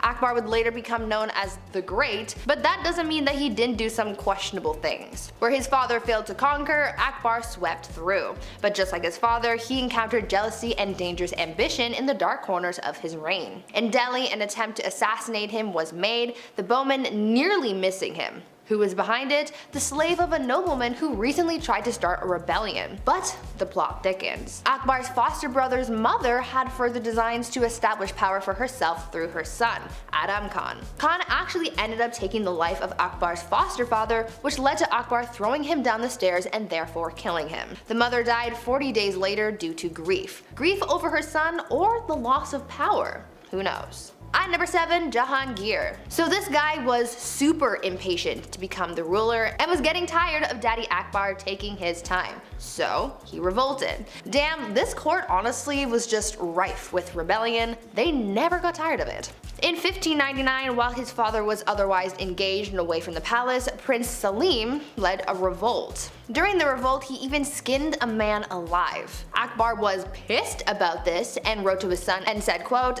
"I have never skinned a bird alive in my life, and you have treated a human being in this manner." Jahangir then went on to conspire against a close advisor of his father named Abul Fazl, whom Jahangir killed in a small battle. Despite Akbar being devastated at his son's behavior, he was the only male heir left to inherit, so on Akbar's deathbed he forgave his son and implored the nobles to recognize him as a a leader. At number 6, sewed to an ox. Now Jahangir was emperor, but the trouble didn't stop there. I saw some sources recognize him as a somewhat benevolent figure, while others said that he was the exact opposite. He was pretty brutal, and his first task was crushing a rebellion against that which his own son began. Apple, not far from the tree. He was traveling to Lahore when he came across 2 nobles who were sympathetic to his son's cause, so he decided to punish them in a very peculiar and violent way. He ordered that one be sewed to the skin of an ass and the other to an ox. Now that is messed up. When he got to Lahore to face the rebels, he crushed them and blinded his own son as punishment. A ruler couldn't have any impediment, so therefore his son could no longer pursue the role.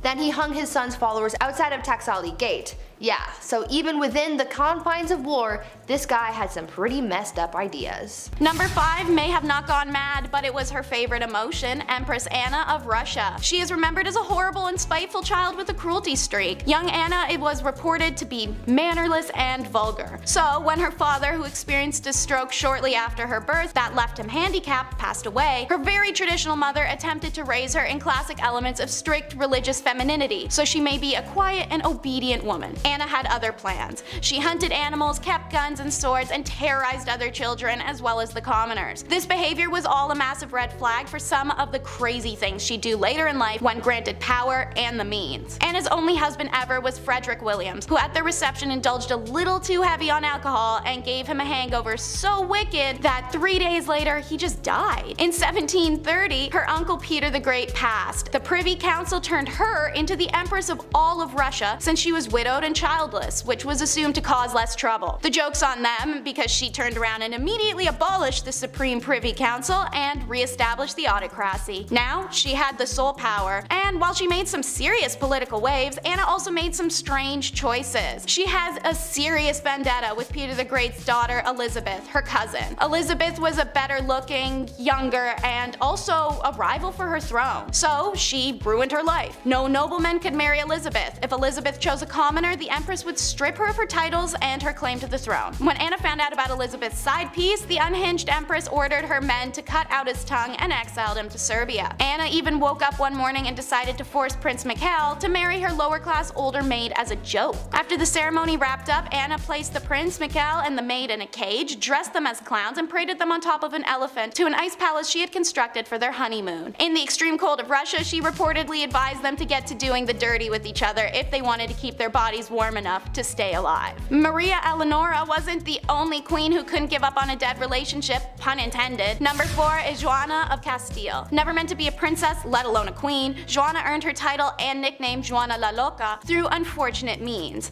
She had 2 older siblings, Isabella, who passed in 1498, and Joan in 1497. Joanna's mother, the formidable Catholic monarch Isabella I of Castile, passed away in 1504. This left the throne of Castile and Leon to Joanna when her father passed in 1517. Joanna had started exhibiting signs of mental instability in 1504 when her mother had been sick. She was struggling to eat or sleep and having outbursts of anger. One such example was when she wished to go see her husband in Flanders. The journey would take her through France, which Castile were at war with at the time. When she was prevented from leaving for Flanders, 24-year-old Joanna flew into a rage. Perhaps one of Joanna's most notable displays of mental instability occurred when her husband died in 1506. Joanna refused to part with her deceased husband's remains for a disturbingly long time, reportedly opening the casket to kiss or embrace him. I'm seeing a pattern here with some of these women. While pregnant, Joanna traveled with her husband's body from Burgos to Granada, a distance of 668 kilometers, which would take around 6.5 hours to drive in a car today. And talk about a romantic imbalance. While she did all of this posthumously, when her husband Philip was alive, he talked Joanna's madness to anyone that would listen and completely discredited the woman. In 1509, Joanna was placed in the royal monastery/convent of Santa Clara in Tostillas, Castile, by her son Charles, who also forbade Joanna to have any visitors until her passing. The most recognizable name on our list is Marie Antoinette, who is number 3 in our countdown. Married at only 14, Marie was known to have lived an opulent lifestyle, but there was a lot of conspiracy and debate about the young woman. She was performing what she knew her royal duties to be, and she was known for not not always being the most educated. She started the trend of riding donkeys and the worldwide trend of feathered/stuffed bird hats. She even once had an entire miniature village created with functioning shops so that she and other elites may dress like commoners and experience living lower status. Marie was misguided and young, but she was also the victim of an incredible smear campaign. She was accused of having ulterior motives constantly, supplying the Austrians with military plans or siphoning millions of livres of treasury money to Austria. It was the tales of sexual deviance that were the most damaging though. Alleged to have had orgies, laid with commoners, or even have sex with her own ladies-in-waiting. Her most offensive accusal was thrown at her in trial before her famous decapitation, where she was accused of committing indiscretions with her own child, Louise Charles. With such a vast array of accusations against her, not one of which was supported by any concrete evidence, the trial was a formality, conceived merely as a step towards completing the revolution. Marie Antoinette was declared guilty and executed only hours later at the age of 37. Speaking of sexual deviance, meet Queen Anna Nzinga, who is number 2 in our countdown. Queen of what's now known as present-day Angola, Anna took the crown when her brother passed away. Being Queen of Angola was hard work. Anna managed to keep the Portuguese invaders out for over 40 years alone. So how would you, a tough and titanous queen, decompress? Why, by building a harem, of course. Anna collected the men she found to be the most attractive warriors in her region, keeping a harem of 50 to 60 men close at hand for whenever she, well, wanted to romp in the sack. Spending a great deal of her time strategizing around battlefield in men's apparel, some historians wonder if that's why she required the men in her harem to dress as women. Now, Anna didn't have time to deal with picking who she was gonna sleep with every night, so she devised a unique system. Anna would just have the 2 men who desired her the most that evening fight to the death every night and then bed the winner. The next day, the winner still loses, as she would have them executed. Anna disbanded her harem at 75 when she took on her teenage husband, cementing her status as not only a serious badass who liberated her people and established dominance in an era of men, but also as a cougar. The next queen fought her way to the top of the countdown. Number 1 is Queen Rananavola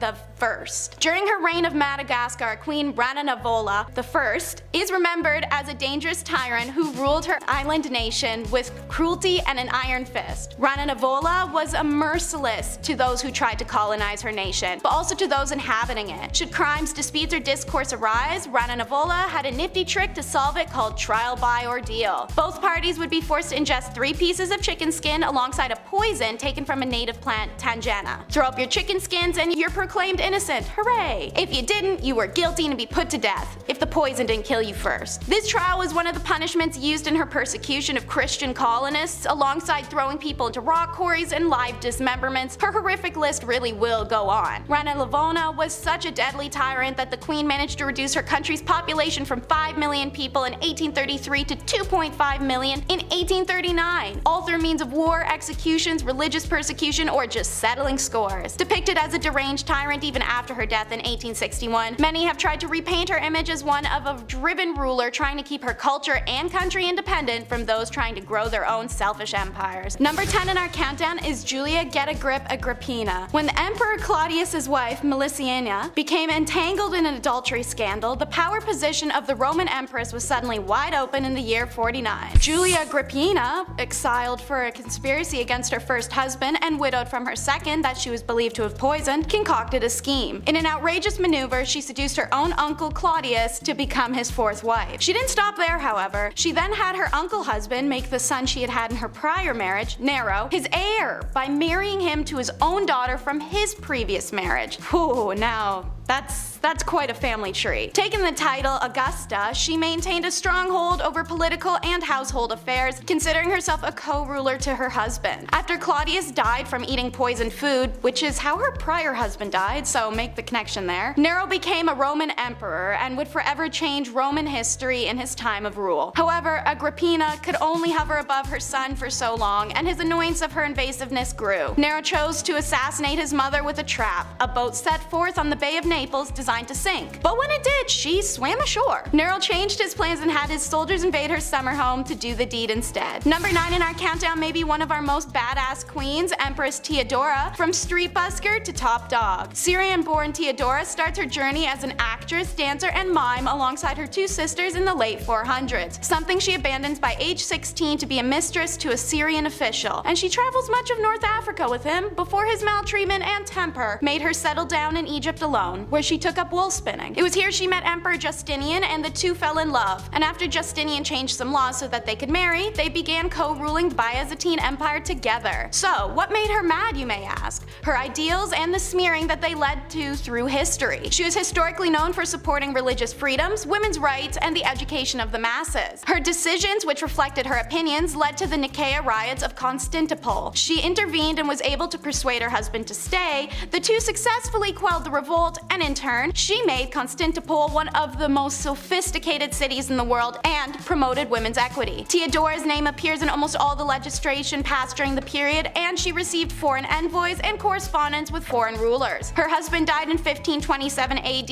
and Theodora took sole control of the Roman Empire. Under her reign, bridges, aqueducts, and churches were built. Theodora died of cancer on June 28, 548 AD. She and Justinian are both considered saints by the Eastern Orthodox Church. The she-wolf of France is in number 8 of our countdown. Her actual name is Queen Isabella of England, and she was famously married to the closeted Edward II. Acting as a beard to someone who doesn't love you would be hard enough, but the two did also have to produce heirs together. One would be the future King Edward III. Queen Isabella was in a desolate and lonely situation, especially as her husband's two male suitors, Piers Gaveston, who he gifted her jewels to, and Hugh Despenser, who was a wildly hated extortionist, were always his preferred company. So she rounded up some spiteful nobles, first killing Gaveston by beheading, and then driving Despenser from the country and redistributing his wealth. King Edward unsurprisingly was upset and sieged against those who had contributed to the death and exile of his lovers, all whilst his wife took cover in the Tower of London. It's here she met exiled British traitor Lord Roger Mortimer and started her own affair. She had him broken out and sent to France, where she later joined him and with her son, and then sent Edward a letter that essentially said, "Suck it." The anger at having been cast aside turned into burning desire for vengeance as Isabella invaded England with her new husband and army and usurped the throne, where she and Mortimer then ruled until her son came of age and had her dethroned for her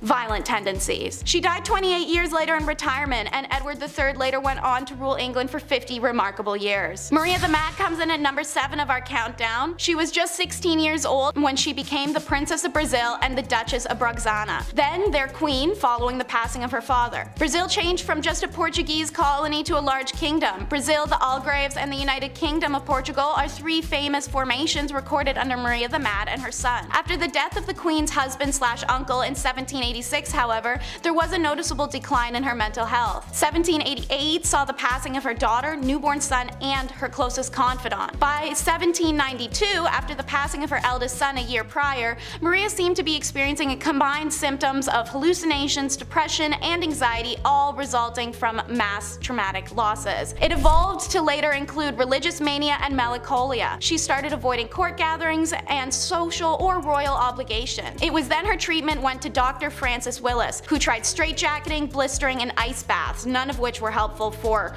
obvious reasons. After treatment for more than 5 years, he declared the disease was incurable. By 1792, Maria was no longer a capable ruler and deemed insane. Courts pushed her son John to take over the government ruling, but he delayed until he finally took the throne in 1799 for a truly tragic reason. There was just no longer any possibility that his mother would ever recover her senses. If the nickname Maria the Mad wasn't already taken, then this next Maria named monarch would have snatched it up. In at number 6 is Maria Eleonora of Brandenburg. Maria Eleonora was born in 1599 to Prince of Brandenburg and Anna, Duchess of Prussia. She grew up pampered, and Maria Eleonora was the it girl of the 17th century. All powerful monarchs fell over themselves to marry her. While she was dismissive of the 22-year-old Swedish king Gustav Adolphus initially, in 1620 she changed her tune as she'd apparently fallen in love with him practically overnight. And so they were married. With the king so frequently risking his life in battle, it became imperative that his wife produce a male heir, so Maria had to hanker down and focus on the baby-making business. Maria experienced 3 stillborn children consecutively before the successful birth of her daughter in 1626. It was a rare break in battle, so her husband was there to excitedly greet his daughter. Maria, however, had a very different response. Her baby was born with the condition fleece lanugo,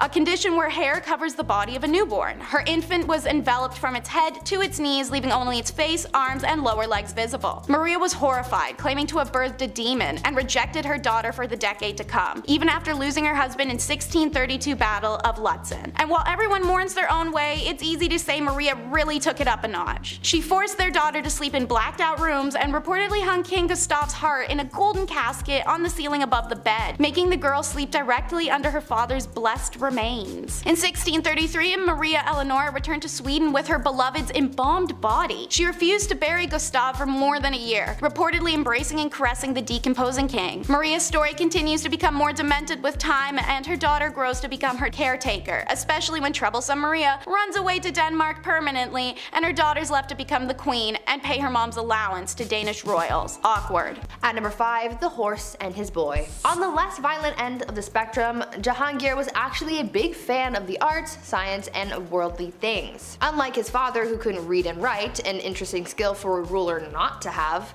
Jahangir was all about it. He really wasn't interested in military, which was a task he left to his son. But he did inherit his father's wealth, and considering he wasn't working in the military, he had time to indulge his curiosity. In his memoirs, there are fantastic paintings of exotic animals. There's a painting of a zebra that has a very funny story behind it. The zebra was being taken as a gift to the Safavid Shah, and it was traveling through the port of the empire. Jahangir heard about it and had it brought to court first, and didn't believe that it was real. He thought that it was a painted horse, so he had people try and wash them off. Only when the paint didn't come off did he realize his mistake and ordered that the wondrous creature be painted.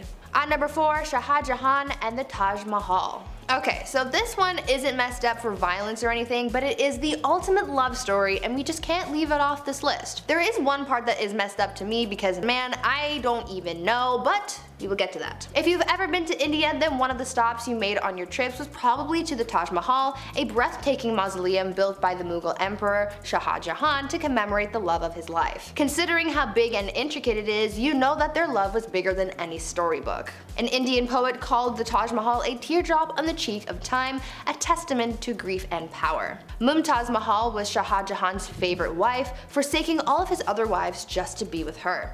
They went everywhere together, even on military missions.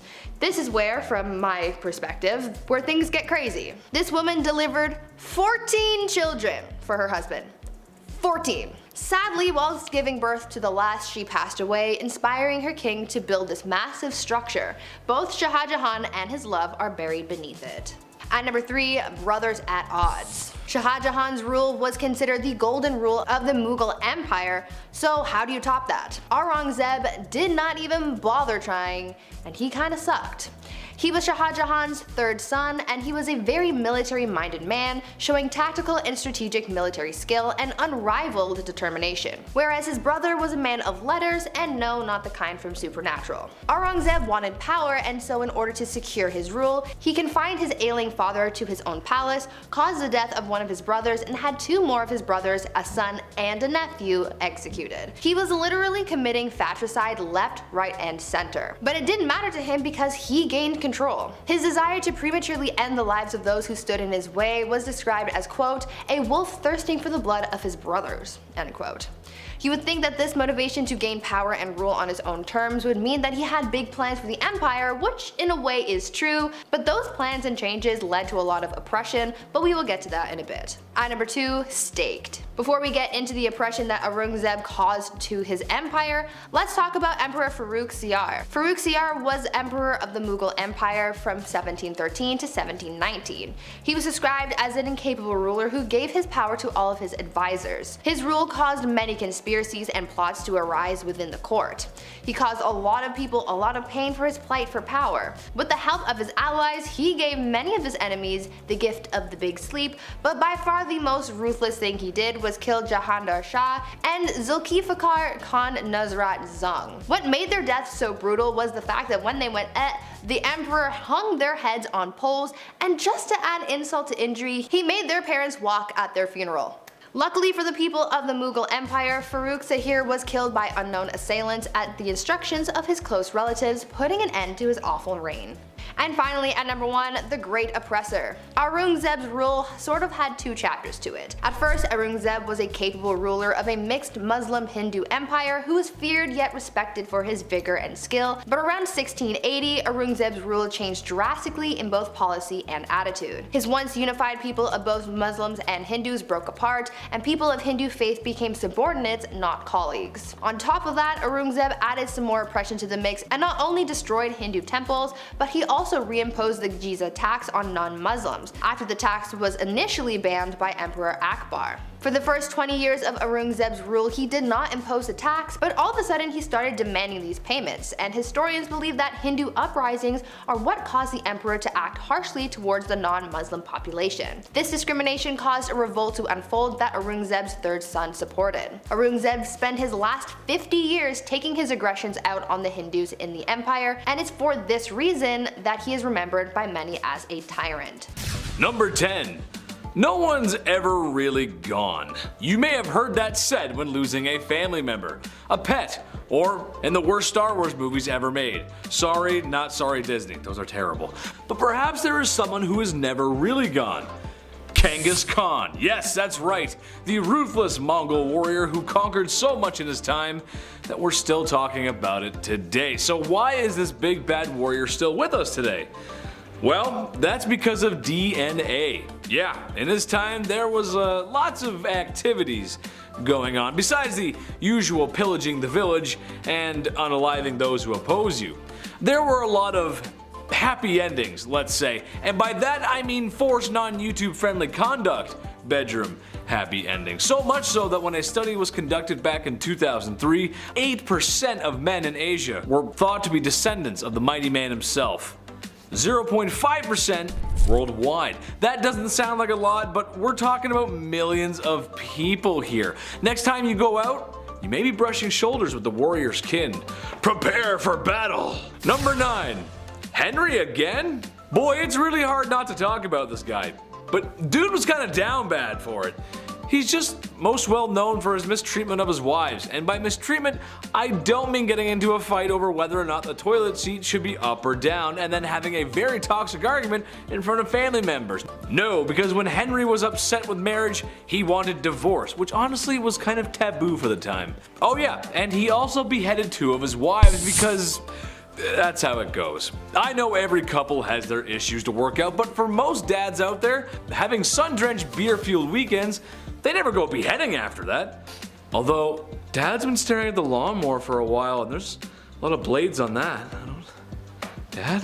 While it is true King Henry VIII did behead 2 wives, he didn't do it to all of them. And at some points we're honestly quite pleased with his holy sanctity of marriage. Anyone who's ever been married can tell you how peaceful and sacred that bond really is. Number 8. The People's Princess. Okay, I know Prince Charles isn't exactly a king, but he is royalty, and the man kinda did Diana dirty. That's a quick and half put together allusion to a Michael Jackson song for the English majors and the audience. Being royalty isn't easy. Being royalty in a modern age when paparazzi overwhelm you with lights and cameras just for a juicy piece of gossip like, when was your last bowel movement? Is it slow? Extra extra, read all about it, the princess is constipated. That's just not fun. So after Prince Charles and Princess Diana had been married for a few years, you can understand how excited the media was to find out about their marital disputes. There was 3 of us in this marriage, so it was a bit crowded, was a quote by Princess Diana that gave the media a field day. Sadly, Prince Charles was having an affair, and it wouldn't be too much longer that Diana would perish in a car accident that may or may not be organized by the royal family themselves. Number 7. Midlife crisis. This one's kind of generalized because if I didn't, I'd have to mention almost every king ever. So here we go. Back in ye olde times, the access to better healthcare just wasn't there. Doctors aren't washing hands.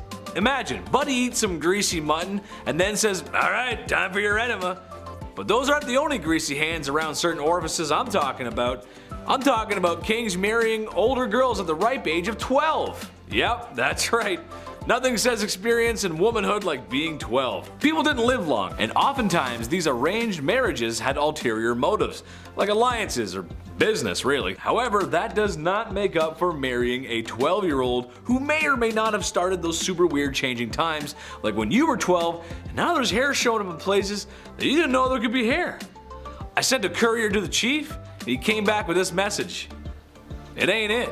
Number 6, till death do us part. Love and marriage go together like a horse and carriage, but sometimes the crooning words of Frank Sinatra aren't enough to keep people in love. Sometimes marriages end up like the ones we see on sitcoms, but when there's no laugh track, it's not very funny, and sometimes divorce is the answer. Medieval Germans thought this too, and something they practiced was divorce by combat. Basically, the man goes into a hole with his arm tied behind his back and the woman is free to move around with a sack of rocks. These proceedings are strange, as I'm sure no husband or wife married today would ever get so frustrated with one another that they would want to hit one another on the head with rocks. Oh, the blessings of being married. Number 5, domestic disturbance. William the Conqueror was one down bad dude. The illegitimate ruler to the throne left a bad taste in some people's mouths, and was just as ruthless in silencing those rebellions that were always uprising against him as he was with the famous battles he was a part of, like the Battle of Hastings. But what I think he should be remembered by is the way he asked Matilda to marry him, or rather the extreme measures he took when she refused his advances because he was an illegitimate leader. William dragged Matilda by the hair out into the middle of the street and beat her until she agreed to marry him.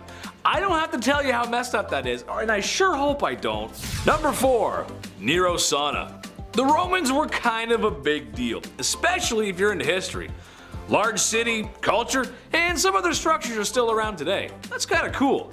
But while the city of Rome may have been the best city on earth at the time, Romans themselves could use a little work. Meet Emperor Nero, the vicious leader of Rome who became emperor through ill-gotten gains. However, in what may have been one of the first acts of flexing the male patriarchy, the divorce or forced separation of his wife Claudia Octavia comes to mind.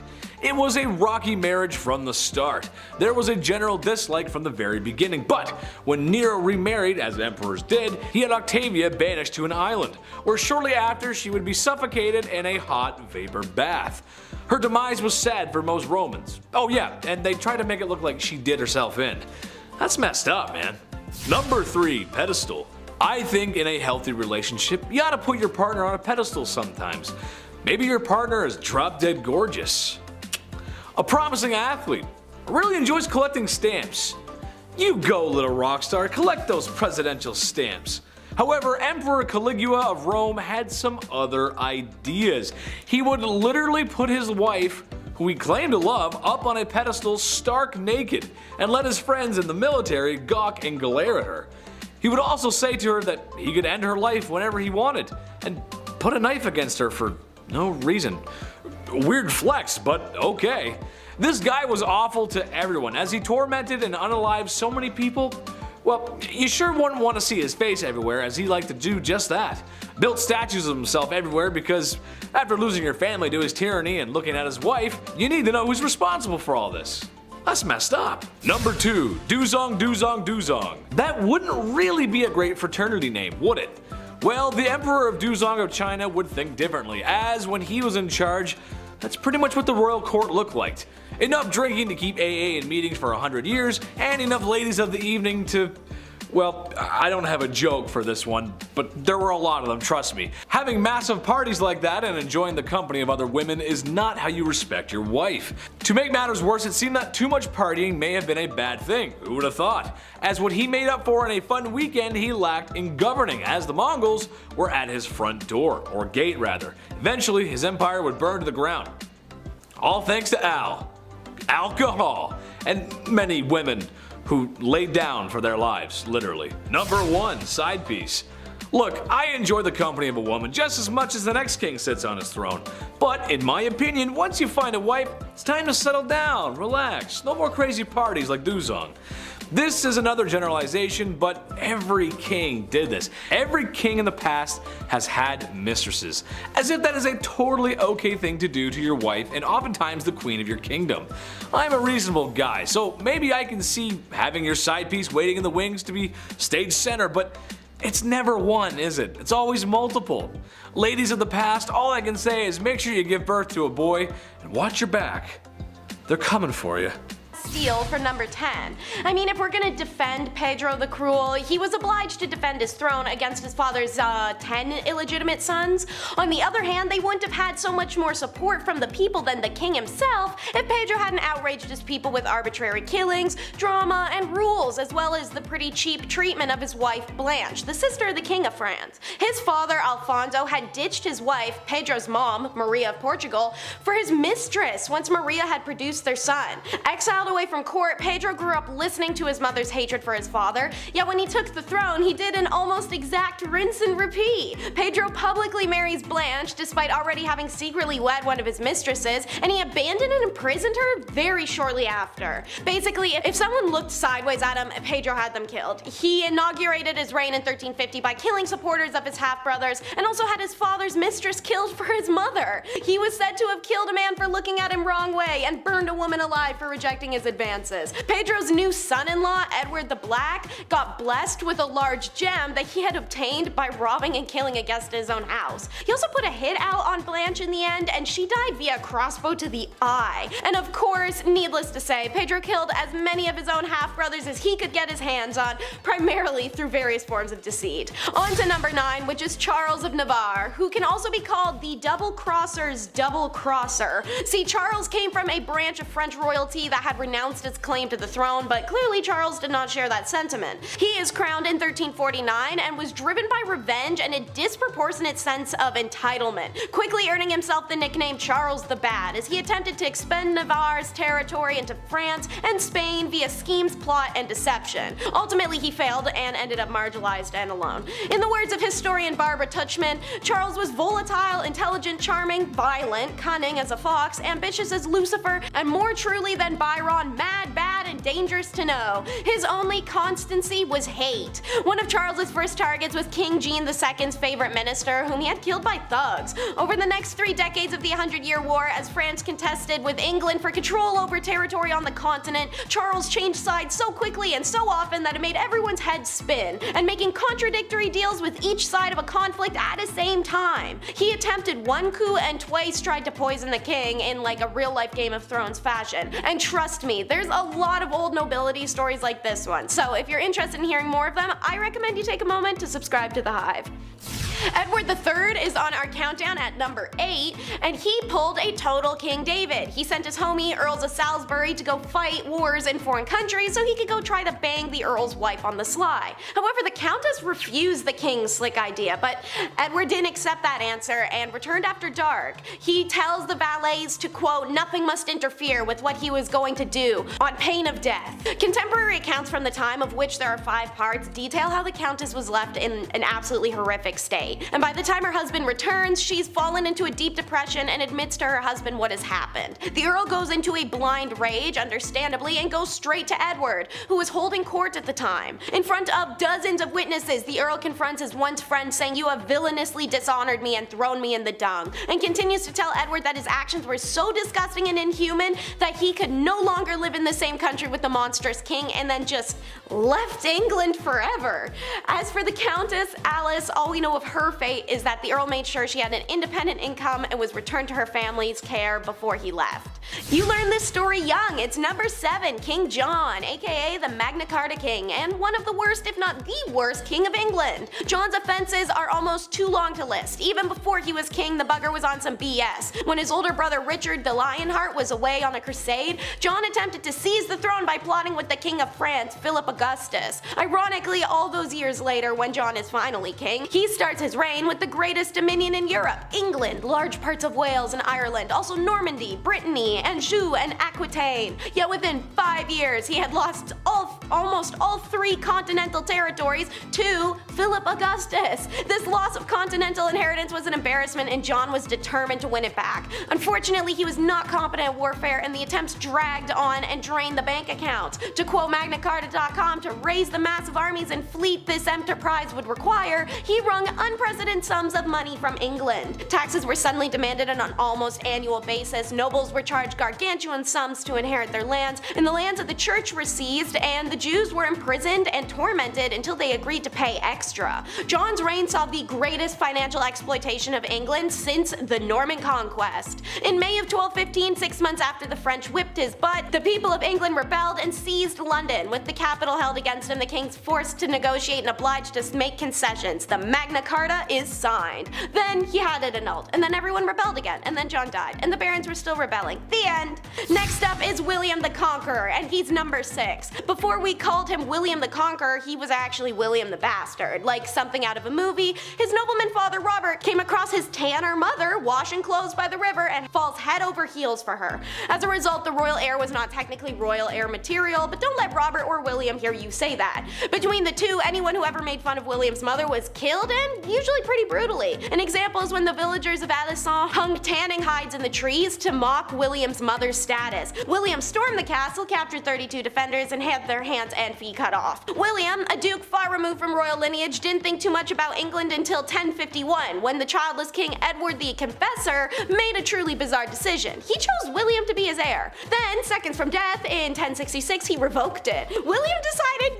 no, I'm getting what I was promised. However, England was in a full-blown crisis of succession for years until William defeated Harold II at the battles of Hastings and became the new King of England. In wake of his victory, William ordered the harrying of the North. In order for the English population to understand its new state of affairs, he sent his men to the North to kill en masse and pillage stocks. This also made it easier to fulfill his promise of giving the land to his loyal followers. He then imposed new laws, raised taxes, and introduced harsh punishments against those who stepped out of line. The people of England were infuriated by William's new laws, and a series of revolts sprung up north of the country. In response, William and his armies attacked the northern villages, killing everyone in sight as well as the livestock and burning down barns. The lack of livestock led to starvation and disease for what rebels had survived, and the countryside started to reek of corpses. The total death toll, 10,000 people.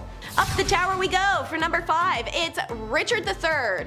Richard was never meant to be king, and the malign monarch only landed the job in 1483 because his brother Edward's children were deemed too illegitimate for the role. With the support of the Duke of Buckingham, a great campaign promising to improve royal court management, and a stout disapproving of his brother's rampant public adultery, Richard seemed to have potential, but it's kinda hard to praise and look past the two nephews disappearing. However, in August of 1483, the supposed soon-to-be crowned King Edward and his younger brother, Richard of Shrewsbury, were sent to the Tower of London to await Edward's alleged coronation. But his coronation never came, and one day they just disappear. The prince's uncle and would-be king has long since been blamed for their disappearances and probable deaths. He had the most to gain, after all. Richard was also doing everything in his power to prevent the lineage going back to them in the first place, such as planning a marriage between Joanna of Portugal and Manuel, Duke of Beja. When that doesn't work, he tries offering up his niece Elizabeth, who at the time, rumors emerged that Richard was planning to marry himself.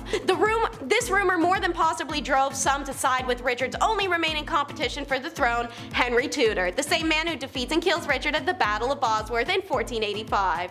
On to number 4, we have Svitopolk the Accursed. Now, damn, that's a heavy name, but it's one well earned. I'll be more than honest, as usual. It's actually quite hard to judge if the medieval nobility of Kievan-Rus were necessarily good or evil, as we know very little about them, and what we do know is word-of-mouth stories that survived for centuries before finally being chronicled. So we've all played the kids game telephone. I don't have to tell you how easily word-of-mouth stories can be converted and contorted. Svitopolk, the son of Vladimir the Great, who baptized Rus to Christianity, certainly had the worst publicity possible documented. He's infamous for the death of his 3 brothers, Boris, Gleb, and Sviatoslav. Svitopolk's reign was relatively short one, from 1015 to 1019, because brother he hadn't gotten to, Yaroslav the Wise, took action against him.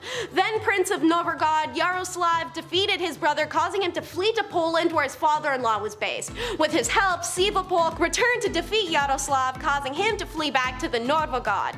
It became a back and forth, taking turns driving each other away, and it was only in 1019 that Yaroslav won. Siva died at age 29, traveling back through Poland.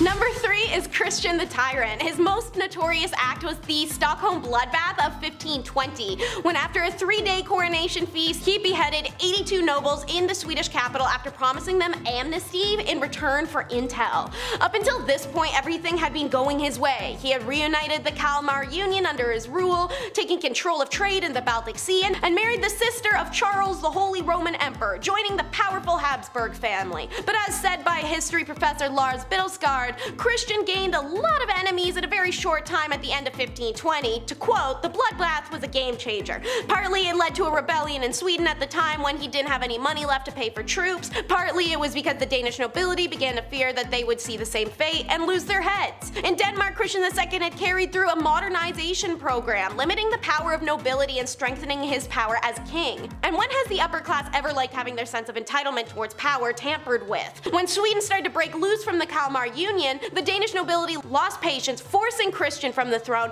driving him into exile, and replacing him with his uncle. Not every ruler is ruling over a kingdom. Number 2 is John and the White Company.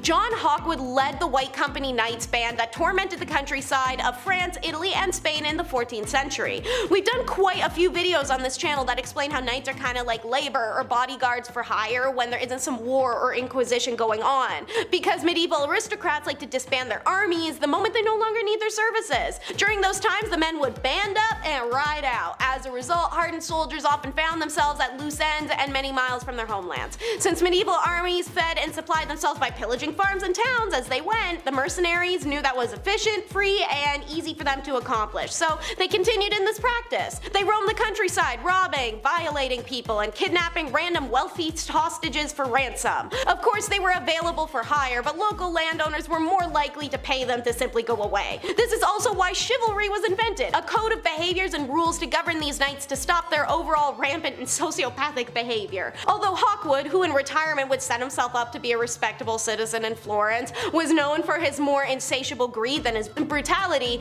and thrived in this time as a freelance knight, he was the leader of a band that carried out the Robert Geneva kill order in Senia. And when 2 of his men were fighting over who would get to take a nun, he simply pulled a King Solomon and cut her in half. Problem solved. It's last, but that doesn't mean it's the least. Number 1 is the Vipers of Milan. Bernardo and Galeazzo Visconti jointly ruled Lombardy in what's modern day Italy. And their joint rule really is a testament for how this family really did do everything together. Everything. They succeeded for throne when they killed their older brother by stabbing him, and their uncle Lucinio was killed by his wife. A plan she concocted while in the midst of a group intercourse get together on a riverboat. Good thing for her, one of her multiple male partners was Galeazzo, because she could just pop her head up and tell him the plans right then and there. Call that triple tasking. Bernardo, the more ferocious of the two when it came to things that weren't adulterous, such as being in a state of perpetual war with the Pope, who tried to issue a bull of excommunication against him, and Bernardo simply responded by forcing the messenger to literally eat it, including the silk cord and the seals of lead that bound it.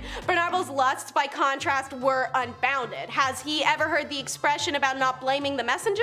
And speaking of Bernardo, watch out Nick Cannon, because while he wasn't a riverboat share sash kind of guy, the dozens upon dozens of illegitimate offspring by his various mistresses outnumbered even the 17 children he somehow fathered with his very long-suffering wife. Seriously, check out this guy's wiki page. It's the craziest list I have ever seen. Their most demented action, however, was the Questa Mira together. It's a 40-day torment method handbook that they wrote that would be used and distributed for wide public usage, and it's the origin of plenty horrific methods that we saw used throughout the times. Queen Victoria was anti-women's rights. Isn't that fun? Queen Victoria, who ruled England from 1837 until 1901, was in the perfect position to be the forerunner for the women's movement. Meanwhile, she's up in her office writing letters stating that the movement of the present day to place women in the same profession as men was mad and utterly demoralizing. She stated a woman's place was in the home, and also condemned the idea of a woman becoming doctors or any career. In a letter written by Victoria to her uncle Leopold, King of the Belgians, she wrote that her husband Albert grows daily fonder of politics and business and is wonderfully fit for both, and I grow daily to dislike them both more and more. We women are not made for governing, and if we are good women, we must dislike these masculine occupations. Y'all, the Queen wrote that! In 1850, the Queen was faced with the Women's Franchise Bill passing in Parliament and began a very lengthy correspondence with Prime Minister William Gladstone, letting him know about her strong aversion to these so-called erroneous rights of women, and that she felt so strongly upon this dangerous, unchristian, and natural cry and movement of women's rights that she is most anxious that Mr. Gladstone and others should take some steps to check this alarming danger. Let woman be what God intended, a helpmate for man, but with totally different duties and vocations. Yeah, it didn't age well. And if you're doubting me, let's take a look at this petty beef. Queen Victoria was not for the girlies. She was a bitter and jealous B-word a lot of the time and over many different things. One was Lady Flora Hastings, lady-in-waiting, but also very close friend to Victoria's mother, who in 1839 presented herself to the Queen's dock with abdominal pain and a severe gut swelling. Lady Flora had been part of the royal household during Victoria's upbringing when the young heir to the throne was subjected to a strict system of rules and regulations that left her isolated and unhappy. The Queen still harbored that grudge against Flora because of her association with this bleak time and also her mother, who Victoria had serious mommy issues for. Anyways, Flora was unmarried, so the immediate visual symptoms led to an assumption she was preggers, out of wedlock. Demon-ass Victoria revels in this opportunity, and she has former governess Baroness Lezen obligingly spread the rumor that Flora is pregnant. Since Victoria suspected the father was a much-hated guardian from her childhood, Sir John Conway, she threw that into boot. Hastings is publicly humiliated, forced to protest her innocence, and undergo a gynecological examination, which proved in fact she was not pregnant. Her swollen stomach was due to advanced liver cancer, and she died a couple weeks after. Conroy and others spearheaded a press campaign to slam the Queen and her fellow conspirators for smearing and defaming the Lady Flora. It dented the young Queen's popularity, and at Flora's funeral 2 months later, the people quite literally dented her carriage when they stoned it. A lot of hypocrisy, especially from a woman of many lovers, one of whom was very obviously John Brown's scandal. The worst day of Queen Victoria's life, the day her husband Albert died. The second worst day of Victoria's life, when her loyal servant John Brown died. John Brown served as the Queen's constant companion, and he pledged to be with her always. After the death of Albert, Victoria relied on her devoted manservant from Scotland for everything. Victoria's children referred to him as Mama's lover, naturally due to the fact they slept in adjoining rooms. Heated gossip naturally made its way around why Brown's shocking informal manner with the Queen and his high-handed rude ways with other royals seemed to suggest his closeness with Victoria, in the words of one contemporary insider, was contrary to etiquette and even decency. Speculation that the two secretly wed came out when the Queen's chaplain claimed on his deathbed that he performed the ceremony. There was also talk of 3 additional hidden children. Premarital relations between John Brown and Victoria, or possible marriage, it's never been proven. However, when Victoria died, she requested a photo of him be placed in her coffin, along with a lock of his hair, some of his letters, and his mother's wedding ring he had gifted her. When Victoria died, her son Edward had any statuary destroyed or removed that talked of Brown. He also had 300 letters of his mother's burned. The British monarchy has been known to be better than the KGB at covering up its scandals and destroying evidence, and Abdul Karim is a great example. The portrayal of Karim in Western biographies is that of a rogue who manipulated the Queen for wealth. Naturally, that's the classic British racism that brought us colonialism. Abdul was only 24 when he arrived in England, but Queen Victoria was smitten by the young man's intelligence, charm, and seriously hardcore work ethic, and admittedly his height. Victoria upped his status by making Abdul her teacher in the language of Urdu. In return, he introduced her to curry, Urdu writing, and even hookah. That's right, they were hotboxing castles, guys. The court was meanwhile repulsed. Abdul was Muslim and supposed to be a servant, and yet he was closer to the Queen than anyone else in her immediate circle. 4 decades his senior, Victoria brought Abdul with her on all her trips and treated him as a close companion. While a romantic relationship is insanely unlikely, the Queen was signing her letters as dearest mother to Karim. The two surely had a special bond. The English courtiers hated him, and Victoria chose to ignore that snobbish and racist behavior by forbidding it. Naturally, it doesn't make it go away, but it means it didn't happen in her presence. In her final wishes, she was quite explicit. Karim would be one of the principal mourners at her funeral, an honor afforded to the monarch's closest friends and family. Victoria could not control what happened to the Munshi from beyond the grave, but she did everything in her power to mitigate the treatment she presumed the family would inflict. Queen's fear is justified. Upon her death, Victoria's children worked swiftly to evict her mother's favorite advisor. Edward sent sent guards to the cottage Karim shared with his wife, seized all the letters from the Queen, and burnt them on the spot. They instructed Karim to return to India immediately, without any fanfare or farewell, and Victoria's daughter Beatrice erased all reference to Karim in the Queen's journals. An effing commitment given Victoria's decade-plus relationship with them. The royal family's eradication of Karim was so thorough, a full 100 years would pass before an eagle-eyed journalist noticed a strange clue left in Victoria's summer home on a tour. Her consequential investigation led to the discovery of Victoria's relationship, the worldwide attention of it, the novel, the movie, and the finding of his heirs. Meanwhile, when the Queen didn't like you, it was back to the usual political agitation and request denied. In 1822,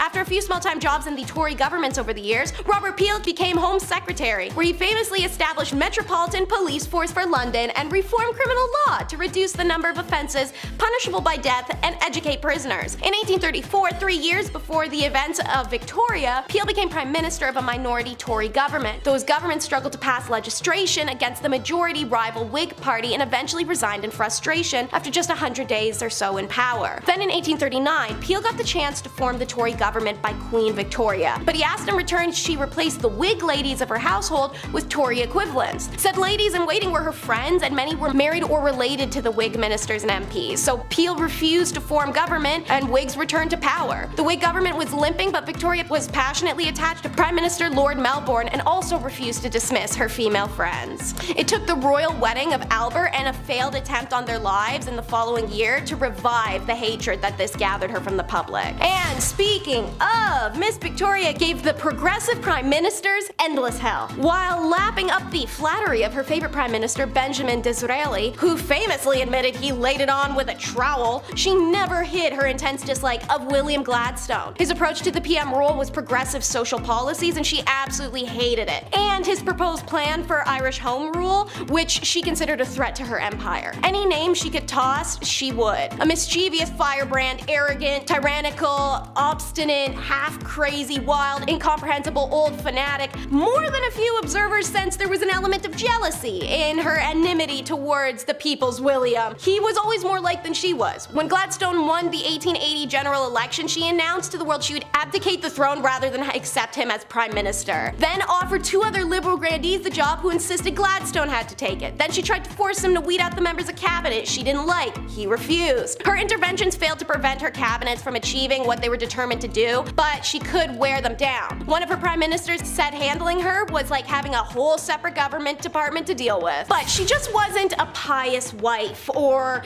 an eccentric widow. Queen Elizabeth was also a bad mama. Let's get it straight in clean-cut, open, honest terms. Victoria did not like children, but she loved the act of making them, especially with Albert. Unfortunately, she was wildly fertile, so you want one of those things. In those days, you got the other thing. She definitely seemed to be one of the women who lacked inherent biological maternal instinct. That's never a flaw, ladies. You aren't broken, just so you know. Because intercourse during pregnancy was believed to harm babies back then, it meant for the better part of a year she'd be banned from intercourse or even cuddling with Albert, the 2 things she wanted more than kids. It's honestly quite fair from her position that she resented her children between being deprived of her husband, not wanting children in the first place, and lacking a maternal drive. Victoria, we should remember, didn't also have much of an experience of a family life, and she was raised under isolated conditions. Victoria in many respects was an awful mother as a result. She couldn't help but view her 9 children as functional extensions of herself, expecting unquestioning obedience, and was bullying them about their failings. When Bertie, the future Edward IV, rebelled against the rigid system his parents devised for him, she called him backwards and lazy. And when Victoria, who had decided Beatrice would be the unmarried companion of her old age and forbade mentions of weddings in her presence, learned her daughter was secretly engaged, she was so angry she refused to speak to her for 6 months. She only relented when Beatrice agreed to live with her after they were married. This ain't just some fun and games,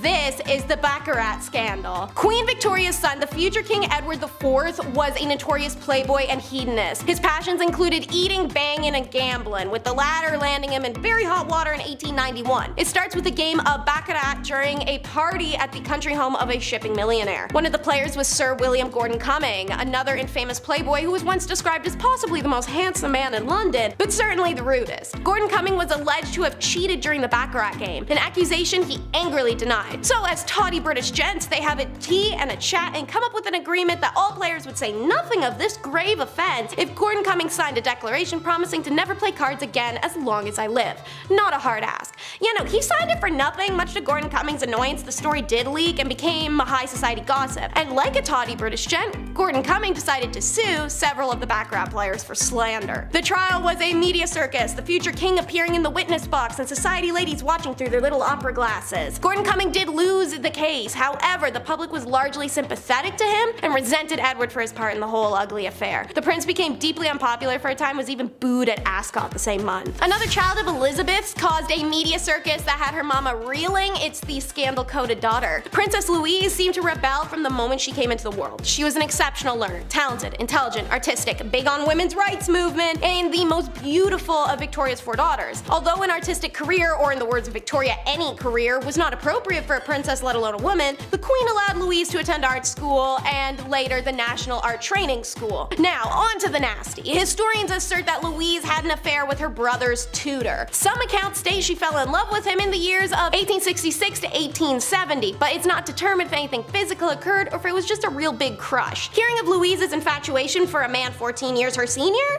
the queen quickly dismissed him. Louise, after a couple years, had an affair with the tutor, Walter Sterling, and she purportedly gave birth to his child. As soon as Louise gave birth, the queen arranged for the boy's adoption by the royal gynecologist, Frederick Locock. There's no documentation to uphold it. Why would they keep that? They're trying to hide it. Louise served as an unofficial secretary for her mother from 1966 to 1871 and worked closely with the queen's assistant, private secretary, Arthur Bigg. Rumor has it that these two had an affair, yet the most scandalous rumor about Louise surfaced at the death of the famed sculptor Joseph Edgar Bohm. Tales spread of him dying in her arms as they made love. In 1890, Louise married a dashing John Campbell. They did have an unhappy marriage, no children, and grew apart. At this point, Louise became romantically linked to Edward Lutyens, Colonel William Prober, and an unnamed musician master, pissing off her mom all along the way. And because her children weren't causing Victoria enough problems, then came the Cleveland Street scandal. One of the most sordid scandals connected with the royals unfolded in 1889 when a post officer messenger was investigated on suspicion of theft because he was discovered to be in the possession of 14 shillings he could not have earned doing that job. The troubled youth is pressured to admit he had earned it in a male brothel. Bit of a big info drop, seeing as homosexuality was super illegal back then. The son of Albert Edward is named Albert Eddie Victor and was second in line to the throne of England at the time. At 21 years of age, he attended Trinity College where he made friends with Oscar Browning, a man known to favor attractive male undergraduates, and was also connected to said male brothel the police just found out about. When the police uncovered then questioned those working in the brothel, apparently some names came out. Eddie. His father intervened in the investigation and no evidence against Eddie could be found or proven. That and the Cleveland Street investigation led to some working boys being given suspiciously light sentences. So there's press speculation that the indescribably loathsome scandal was being swept under the carpet to protect some high-ranking visitors to the house. One VIP linked with the brothel was Lord Henry Arthur Somerset, the head of the stables. The next year, Eddie became ill with what may have been venereal disease. Doctors in attendance referred to it as fever, and rumors spread of Eddie's intimate relations with a chorus girl of the Gaiety Theatre, Lydia Manton, and later chorus girl Maud Richardson. The royal family reportedly paid off Maud for her silence. Shortly after, Eddie proposed to Mary of Teck, and she accepted, to great relief of the royal family. But the wedding never happens. He succumbs to influenza pandemic in 1889 to 92, and he developed pneumonia and died very shortly after his 28th birthday. Number 10. Boudica. She was very tall, the glance of her eye most fierce, her voice harsh. A great mass of the reddest hair fell down to her hips. Her appearance was terrifying. Sounds awesome to me. One of the most famous queens in British history, Queen Boudica was originally co-ruler of the Iceni tribe of East Anglia alongside her husband King Prasutagus. That is, she was until the Roman governor of Britain at the time attacked. Prasutagus was killed and his lands and household were plundered by the Romans. Boudica and her daughters were rather savagely treated as well. So much so that after the fact she rose up, leading other tribes of Britons who banded together and decided to take the fight back to the Romans. The Britons captured the Roman settlement of modern-day Colchester, with the imperial agent fleeing to Gaul. They fought to London and to St. Albans, storming the cities and sending the defenders fleeing. The Britons desecrated the Roman cemeteries, mutilating statues and breaking tombstones. The Roman governor of Britain at the time, who had fled with his troops into the safety of the Roman military zone, challenged Boudica with an army of 10,000 regulars and auxiliaries. Win the battle or perish, that is what I, a woman, will do. "You men can live on in slavery if that's what you want." It's a pretty good quote. The battle was a brutal defeat though, with Boudica taking poison to avoid becoming a prisoner. Criminal to the Romans, but I mean, a hero to pretty much everyone else.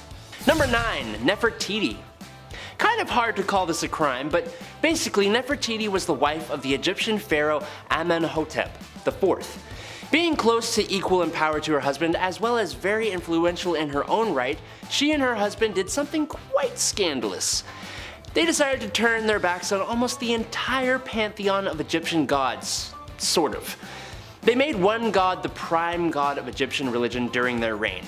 That would be the god of the sun, Aten. They moved the capital of Egypt to a new location, which they named after Aten, and they even both changed their names. He became Akhenaten, and she became, give me a sec here,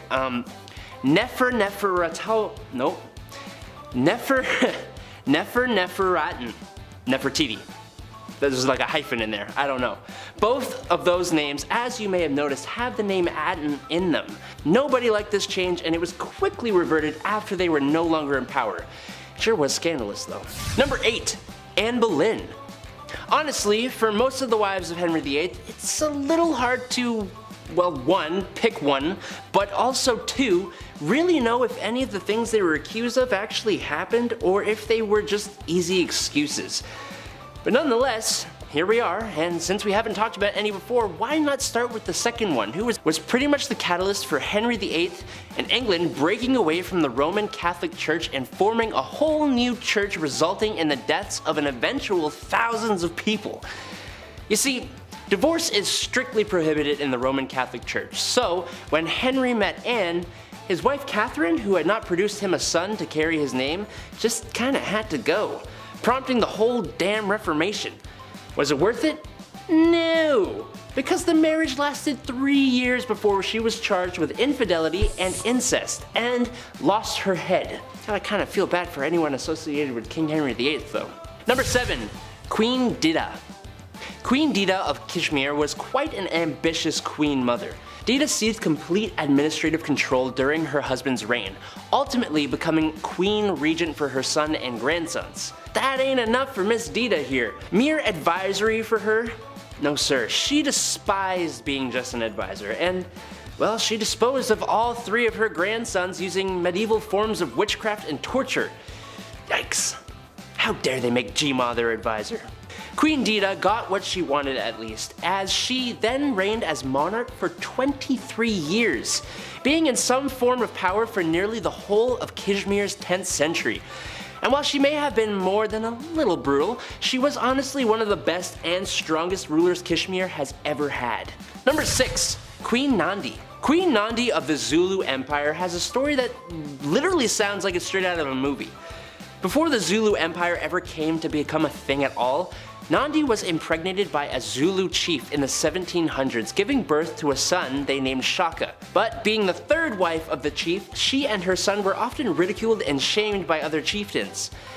Despite all that, Nandi raised Shaka to be an extremely fierce warrior. Shaka grew up to become the Zulu chief in 1815, and Nandi became the queen mother alongside him, known in English as the Great She-Elephant. She, alongside her son, wreaked havoc on those who had mistreated her and Shaka. But since Shaka remained unmarried, it was Nandi who, funnily enough, remained the power behind the throne of the Zulu Empire throughout her lifetime. She is the reason the empire ever existed in the first place, and if any of what she did was a crime, I kinda get it.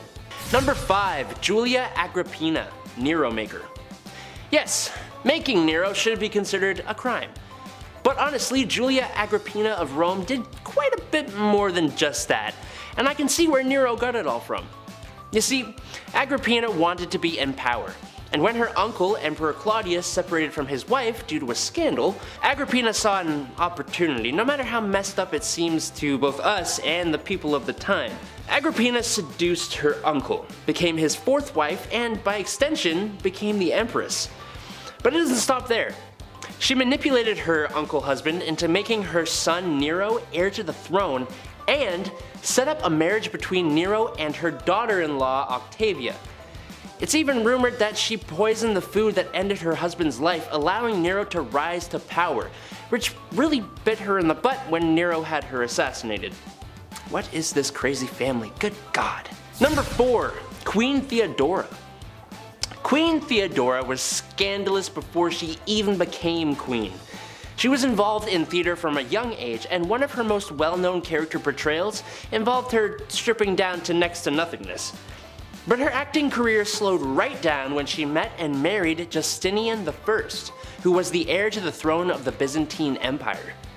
The two of them were as thick as thieves and ruled together, but that doesn't mean she didn't have a knack for dispatching of those who threatened her position. She was scandalous, but she did way more good than she did bad. She set up houses for ladies of the night, worked for women's marriage and dowry rights, and banished brothel keepers from the Byzantine Empire. She was also a huge supporter of monophysitism. I hope I said that right. She's even considered a saint in the Eastern Orthodox Church of the modern day. Killing it, Theo. That's kind of a bad joke, actually. Number 3. The Great She-Wolf of France. Queen Isabella of France started off her queen life married to Edward II of England, who preferred the company of men to his own wife. This is obviously a precarious and possibly extremely frustrating situation to find oneself in, but she kept it bottled up and even gave birth to a son, Edward III. Until it all came to a head when her husband found a new favorite. She visited France and had an affair with Lord Roger Mortimer, an exile from England. But the better twist came when Isabella, alongside Mortimer and a mercenary army, invaded England, took the throne, and she became queen regent for her son Edward III until he came into power. She also was probably responsible for the dispatching of her husband Edward II while he was captured. Eventually her son would come into power, and she was imprisoned for 2 years before being allowed to live a quieter life in retirement. Number 2. Queen Fredegund. I was constantly double-taking almost the entire time I was reading about this woman. She was crazy ruthless, and all seemingly for the betterment of both her bloodline and the Merovingian kingdom. She became queen in the 5th century, marrying King Chilperic, and organizing the death of Queen Galswintha and sending Queen Odovera to a convent. When Brunhild, a big enemy for the king, and sister of the late queen, swore vengeance on them, Fredegund brutally destroyed Brunhild's husband and sisters, destroying them as in that kind of thing. The queen also made sure that all of the other heirs to the throne stopped breathing, making it a sure thing that her bloodline would occupy the Merovingian throne. Her son, Clotaire II, was only a baby when the king met his end in 587, so, of course, this ambitious queen rose up to power, fighting battles, quelling rebellions, and ensuring the smooth running of the Merovingian kingdom in her role as queen regent. She met her end in 597, 10 years after her husband, but Clotaire II continued in his mom's footsteps, having Brunhild and all her descendants removed from existence, resulting in 20 years of peace. So it's good. Number 1. Cleopatra. A list of scandalous queens would not be complete without one of the most well-known and famous rulers in history. Cleopatra VII Philopator was the last pharaoh Egypt ever had, reigning from 51 to 30 BC. Her life was full of scandal. When she first came into power, she was co-ruler with her husband and brother Ptolemy XIII. But that didn't last very long, as the two did not see eye to eye, and it started a huge civil war in the country. At the same time, a conflict from Rome made its way to Egypt as well, resulting in Julius Caesar allegedly being seduced by Cleopatra and helping her end her brother's life. And again, being co-ruler with another of her brothers, also named Ptolemy, and ending the life of one of her sisters. She was also having an affair with Caesar and even produced a son with him, who became co-ruler with her after Caesar's death and after her other brother was seemingly assassinated. I'm so glad I was not a part of these families. Just death and betrayal everywhere. She then went on to seduce second Roman triumvirate member Mark Antony and sided with him when Octavian and Mark Antony engaged in the final war of the Roman Republic, which Antony lost, fighting with and alongside him until she poisoned herself to avoid being paraded through Rome and executed by the victorious Octavian. Number 10. Irene of Athens. First off, it's safe to say that all these people were a little spoiled. Like the royal family times 1,000. When you're named after cities, you were like rich. Irene of Athens was Byzantine's empress to Emperor Leo IV and co-ruler from 792 until 797, mother to son Constantine VI, and sole ruler of the Eastern Roman Empire. Yeah, that's quite a resume, Irene. The quote, untimely death, okay, of her husband caused the throne to fall to her. Interesting. Although when Irene's son Constantine was a teen, several revolts tried to make him sole ruler. Mom caught on in 797, and Irene gouged out both of her son's eyes and imprisoned him, dying shortly after. Talk about grounded, dude. Mom's in that unconditional love, huh? A revolt years later overthrew Irene and exiled her to a remote island where Irene died months later. History's dark, huh? She's like, I'm gonna count to 3, and then I'm gonna rip out your eyes. 1, 2... Number 9. Valeria Messalina. Turning the clocks back to 17, you know, the year 17, just 17 AD, a classic. That in 2016, solid years. Metaphorically and literally, ancient Romans paved the way for following civilizations. They achieved some groundbreaking stuff in their time, but the empress of the Romans at that time, from 17 AD to 48 AD, Valeria Messalina, well, she was too focused on a more lavish business rather than ruling over armies at that time. Many accounts in history can confirm this. Pliny the Elder wrote about it as well, so you know it's the real deal. Valeria, she owned a big, fancy house where ladies of the evening would come and go. She made a lot of money. This is where the finest ladies who weren't even involved in that kind of lifestyle or that kind of business, this is where they changed their minds. Know what I mean? It was a big deal. She was changing the game. Because of Valeria and the operation she was running, sometimes Valeria herself would participate in these games. Yeah, contests, if I may, to see who could tango with the most people in one night. Yeah, Valeria hit 25 in one night, so yeah, I'd say she ruined a few parties, for sure. I mean, her husband, Emperor Claudius, would at least agree, no? Number 8. Catherine de' Medici. Catherine de' Medici was an Italian noblewoman born into a famous family. She was Queen of France from 1547 to 1559 with marriage to King Henry II, and mother of 4 future French kings, Francis II, Charles IX, Henry III. The years during which all her sons reigned have been called the Age of Catherine de' Medici, as she has extensive influence in politics in France at the time. Yeah, I'd say so. I mean, she raised those boys. She was like the secret hand making all the decisions, but she was cool and subtle. She's basically the Kris Jenner of her time. She married Henry, second son of King Francis, and after the king took part in some friendly jousting, he was smashed in the face and the splinters took his life days later. Ouch. Catherine then and her frail 15-year-old son were king and queen. When he died, she took power again till her 10-year-old son was ready. After that, he died, same thing for the third son. The age expectancy was abysmal back then. She ruled with her youngest until her illness in her late 40s. Number 7. Queen Ranavalona I, the last queen of Madagascar. Where to begin? Queen Ranavalona, one of the worst in history. She was born in 1788 and she ruled over the kingdom for 33 years. She was cruel, violent, and would often choose violence first in order to preserve independence over the island. She's known as the most ruthless queen in history. After the death of her husband, she just went mad with power. It's pretty sad. In the late 1700s, the king brought peace to the land, but of course there were traditionalists who opposed him, as everywhere that happens. And the king's uncle at one point tried to take him out, but a local warned the king. Okay. The king repaid said local by adopting his daughter being Ranavalona. And now she was set to marry his son, Prince Radama. Now when her prince was alive, they didn't get along, and then come 1810, the king passed away, giving Ranavalona the promotion of a lifetime. It's also theorized, of course, that she, you know, poisoned him, so that's probable and horrible. Ranavalona kept away the advances of the French and the British and left bodies of those who tried to attack out for display on the beach. Yeah, just to give you an idea of how she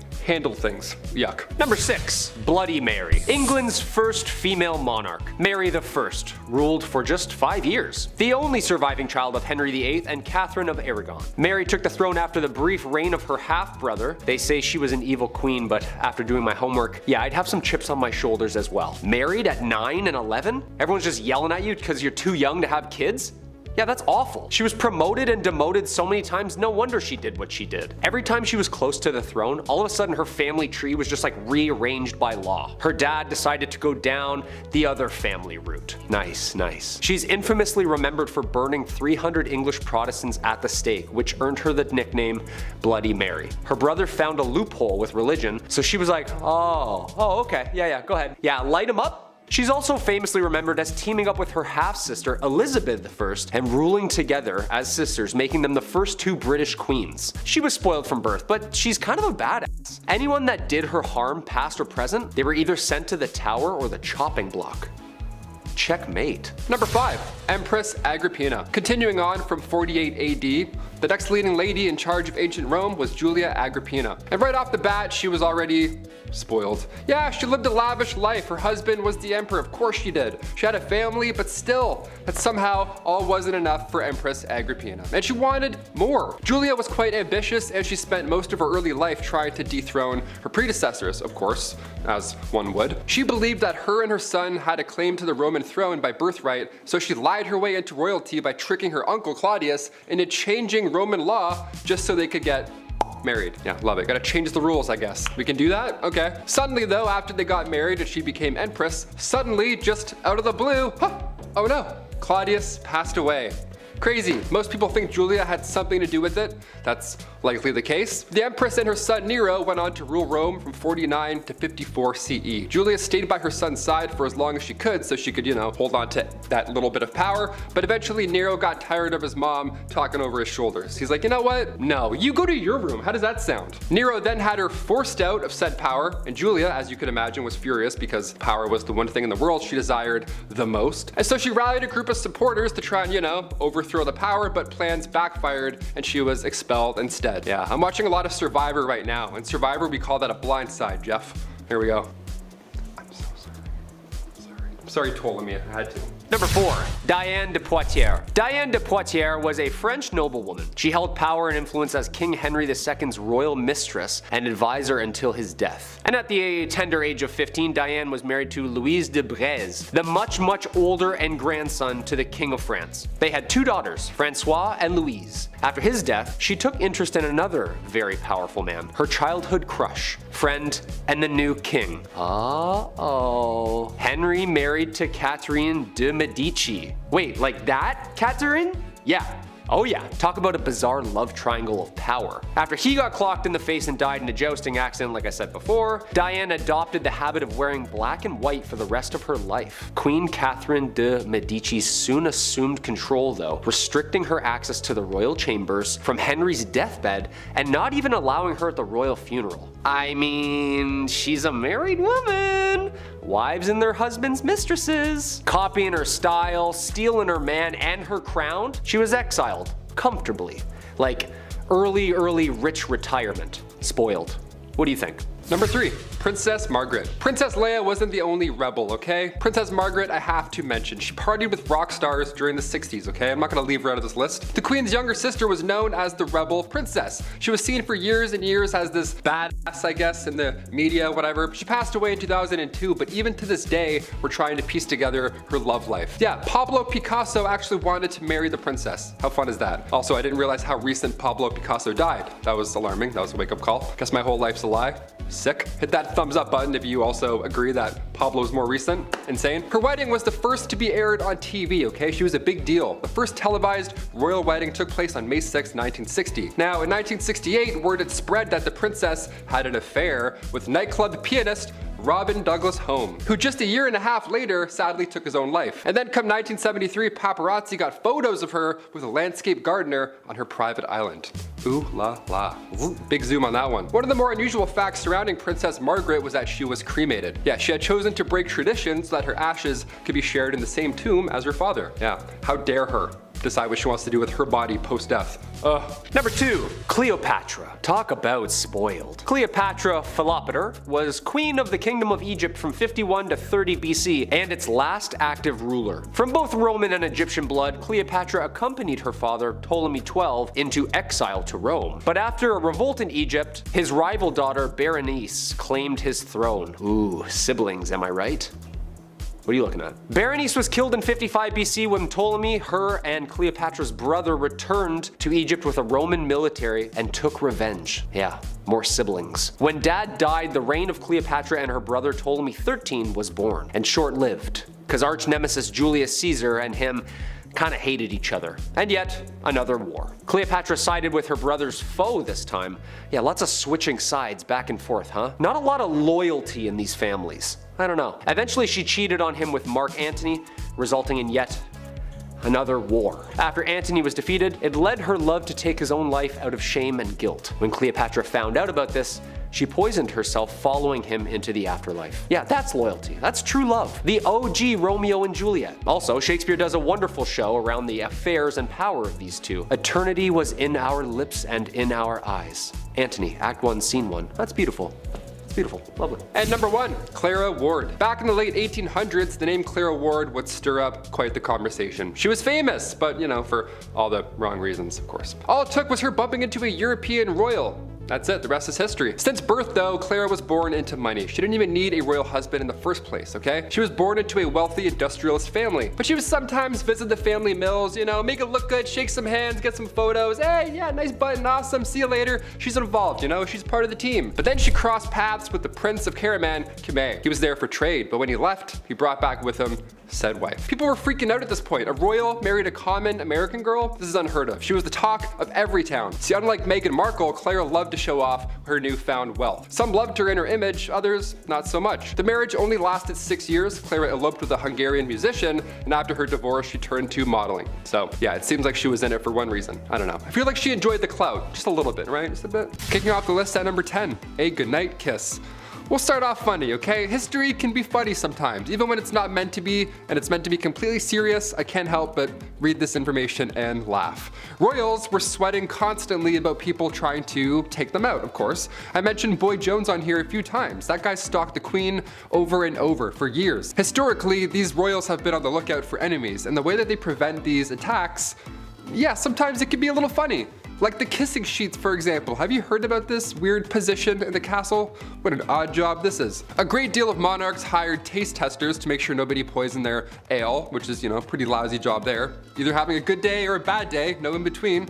But they also had a guy kiss the king's sheets every day, He just kissed the entire bed. The king size, may I remind you, massive bed. King Henry VIII, this guy hired somebody to literally just go in, get snuggled up, and just make sure the king's bed wasn't poisoned. There's nothing on it that's gonna make the skin go all ouchy. But he would just get in his bed and just go to sleep for a bit. You are required to make the king's bed every morning, of course, and before he gets back in, you gotta get in and kiss that bed, man. You gotta kiss that bed real good. Mwah, mwah, let's go. Mwah, all right, time to clock out for the day. Mwah, one more for good luck. Clothes as well, that was touched. Maybe not kissed, but it was for sure worn and touched. It's so weird. Guys wearing my clothes in my bed. No way, I'd rather get poisoned. Like, yo, take my jeans off. Who is that guy? Get back here. Like, imagine marrying that king and it's like, oh, hang on, before we get snugged in, this guy has to go and kiss your sheets. She's like, ew, what? Why does my sheets smell like breath? Everything smells like breath. Number 9, enemas. We gotta talk about perhaps one of the worst sights to see in the household. Back in the olden days, enemas were the talk of the town. Well, rather, the palace. Like most things in the 1400s, only the rich could afford the enema supplies. Specifically, King Louis XIV. Guy loved enemas. Just big old fan of enemas. It's believed that over the course of his life, Louis XIV received thousands of enemas. Thousands. It's a lot of decimals. Decimals for enemas. In just 1 year, Louis received 212 enemas. Like, guy, that's like 112 too much, I'd say. I don't know. He would always take it a step further, and dare I say, a step fancier, by using almond milk for the enemas. Imagine being married to a guy and he pulls out almond milk and you're like, oh no, not again. Come on, Louis, please, I just ate. Number 8, no bathing in this house. Bathing in the olden days wasn't fully understood, if that makes any sense. Like in a medical book, in an official 16th century medical book, the medical advice was use not baths or stews, nor sweat too much, for all openeth the pores of a man's body and maketh the venomous air to enter and for to infect the blood. First of all, huh? What? What does it even mean? Why is every shred of medical knowledge always written in riddles? God forbid you have bronchitis in the 16th century. A doctor would just be like, ah yes, just a drop of ale and a witch's flick and you'll be on your way. Like, what? Do you have any halls? Help me. Help me, dude. No, I'm just mad. Bro, I have pneumonia. I need medicine. So of course they thought that taking a bath would make you sick. Of course. So King James IV, apparently this guy never took a bath in his life. And his hygiene was so bad that he would sometimes pass lice to others just by being in the same room that he was earlier. So not at the same time, he would come in, do his king stuff, leave, and the lice would be like, pew! And they would just wait in that room and get on someone else. That's so gross. That's horrible. Lice would emit off this man. He's like the stinky kid from Charlie Brown with the stinky cloud. That's just like lice around this guy. Margaret Tudor was married to King James. Yeah, must have loved the no bathing thing, eh? Oh boy. Number 7, Queen Caroline. Queen Caroline. Ba ba ba. She went out in a horrible way. We can't sing about her. History remembers Queen Caroline for the way that she went out. It was bad. It was actually written down in an epigram attributed to the 18th century poet Alexander Pope. Here lies wrapped up in 40,000 towels, the only proof that Caroline had bowels. Again, it rhymes. Why is everything rhyming? This is so awful. Who can be like, yeah, write that down, that's good, that's good. Wait. It does rhyme, that's good, yeah, checks out. Rest in peace. My gosh, her husband, he was certainly no help at all. Caroline was previously married to George IV, and this guy locked her out of Westminster on Coronation Day. So yeah, she went out in a horrible way, but let's not forget the marriage that came beforehand. That wasn't pleasant either. Nothing in this guy or this marriage was pleasant. Number 6, Henry VIII. Of course he's back. He had 6 wives, and it was pretty much entirely bad for all of them, yeah. It was the late 1400s. Henry took the throne in 1509. This guy was only 17 years old when all of this madness began to unfold. Only days after the execution of Anne, who I mentioned on part 1 of this list, so days after he married his 3rd wife, Jane Seymour. Anne Boleyn and Jane Seymour's mothers were first cousins, so they were close, and during all of this, they of course went head to head more than once. Jane died shortly after giving birth to Edward VI on October 12, 1537. I can't mention King Henry's wives and leave a couple out. This is just a history channel. We have to mention all of them, okay? Number 5, George V. Turned out this guy loved stamps. Maybe a bit too much though, I'd say. It was almost distracting. It was taking up many hours of his day. Like, focus on other things, like say maybe, I don't know, the war. King George V continued to collect stamps during World War I. Everyone's trying to stay alive. George is just in the background like...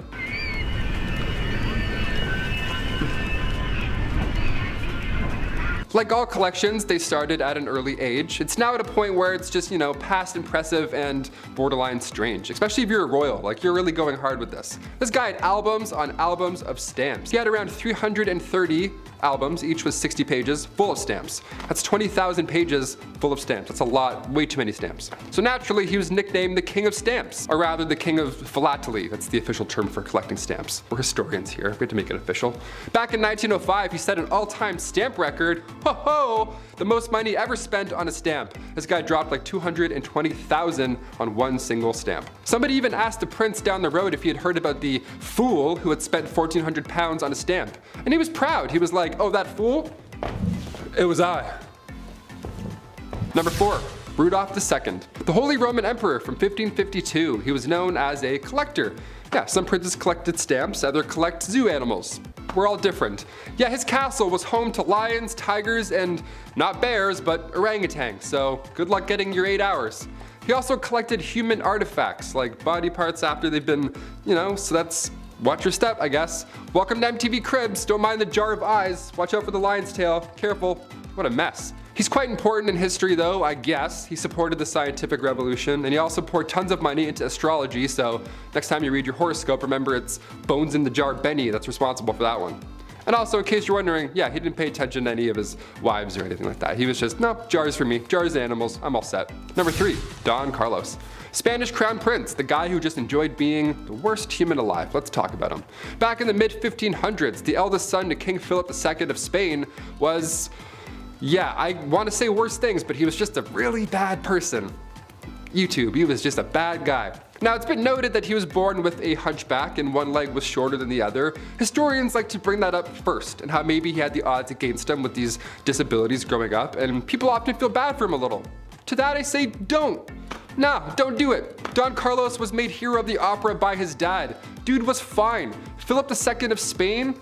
Yeah, he would hurt a lot of people. He would hurt animals and people just for fun. According to historians, Don Carlos once made a cobbler eat a pair of boots because he didn't like how the pair of boots looked. He made somebody eat boots. We're not gonna feel bad for him on Bumblebee today. That's not what we're gonna do. He was also set up to marry Queen Elizabeth of Valois, the eldest daughter of King Henry II, but after a few hours, she was like, no, that's not gonna happen. No way. So she married his father instead. That's what happens. That's what happens when you're In 1564, a few brides were lined up for Don Carlos. Mary Queen of Scots was one of them. Margaret of Valois, we know what happened with her, and Anna of Austria. But his mental conditions grew worse and it went south. Shocker. Number 2, Heart of Glass. King Charles VI, once nicknamed the Beloved and then quickly nicknamed the Mad. What happened? After he became King of France in 1380, he would have these episodes, let's call them. He would believe he was made of glass and he didn't want anybody to touch him. He had this glass delusion, which was surprisingly not uncommon, believe it or not, for this time period. Believing you were made out of glass in some way, shape, or form, be it in your head, butt, shoulders, or back, really spiked around the mid-1400s, and Charles VI, aka Charles the Mad, he wouldn't let anybody, not even his wife, near him at all. I'm not making fun of somebody for having a fear like that. I mean, most likely historians believe he was schizophrenic, so obviously I'm not ripping on that. But Alexandria of Bavaria, another royal who had this glass delusion, she too believed she had swallowed a grand piano made of glass, so she had to enter rooms sideways to avoid it shattering. I don't know what's going on with this glass delusion, but I'm glad it went away. I don't know. And finally, number 1, King George IV.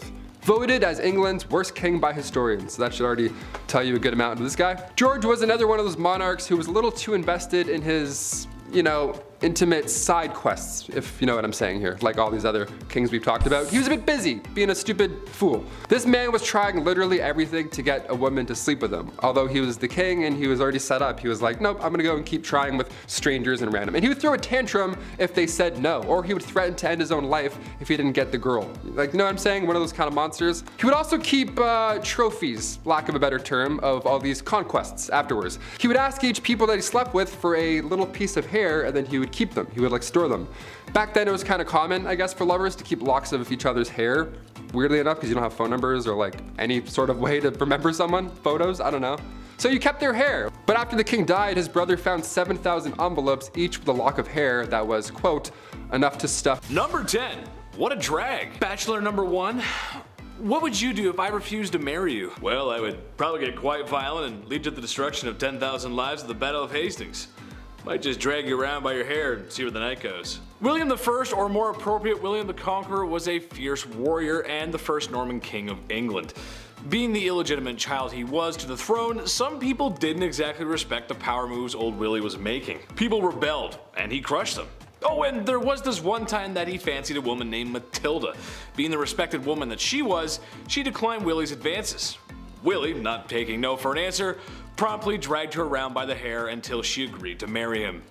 Gee, what a swell guy. Number 9. Let them eat cake. France had seen better days in the 1790s. People were starving, the economy was bust, and for some reason the poor citizens were being taxed the most. When cries were made from the people, they demanded that change be made. King Louis XVI, being the great leader he was, he listened to the people and there was no problem ever again. Oh wait, he did nothing and the country had a bloody revolution. The man supposed to be leading his people failed to act. In fact, he did less than nothing, often trying to silence the riots by force. But when people are very hungry and you're living fat with high society, you can lose your head in all that chaos. While the famous quote, "let them eat cake," may not have actually been said, it's a good reminder of the disconnect between the upper class and poor. Leaving your people to starve isn't the best idea if you want to be a king for a long time. Number 8. Cashback. King George III had a simple ask of the American colonies. Right then, we just saved you all from the French and Indians, so now it's time to do the right thing and pick up the bill. Britain introduced new taxes on the colonies in order to pay back what it had spent on the previous war. But in reality, he was asking the colonies to pay up without much in return. Basically, I'm the king, I saved your skins, give me more money, which most people at the time couldn't afford. And I'm still gonna boss you around.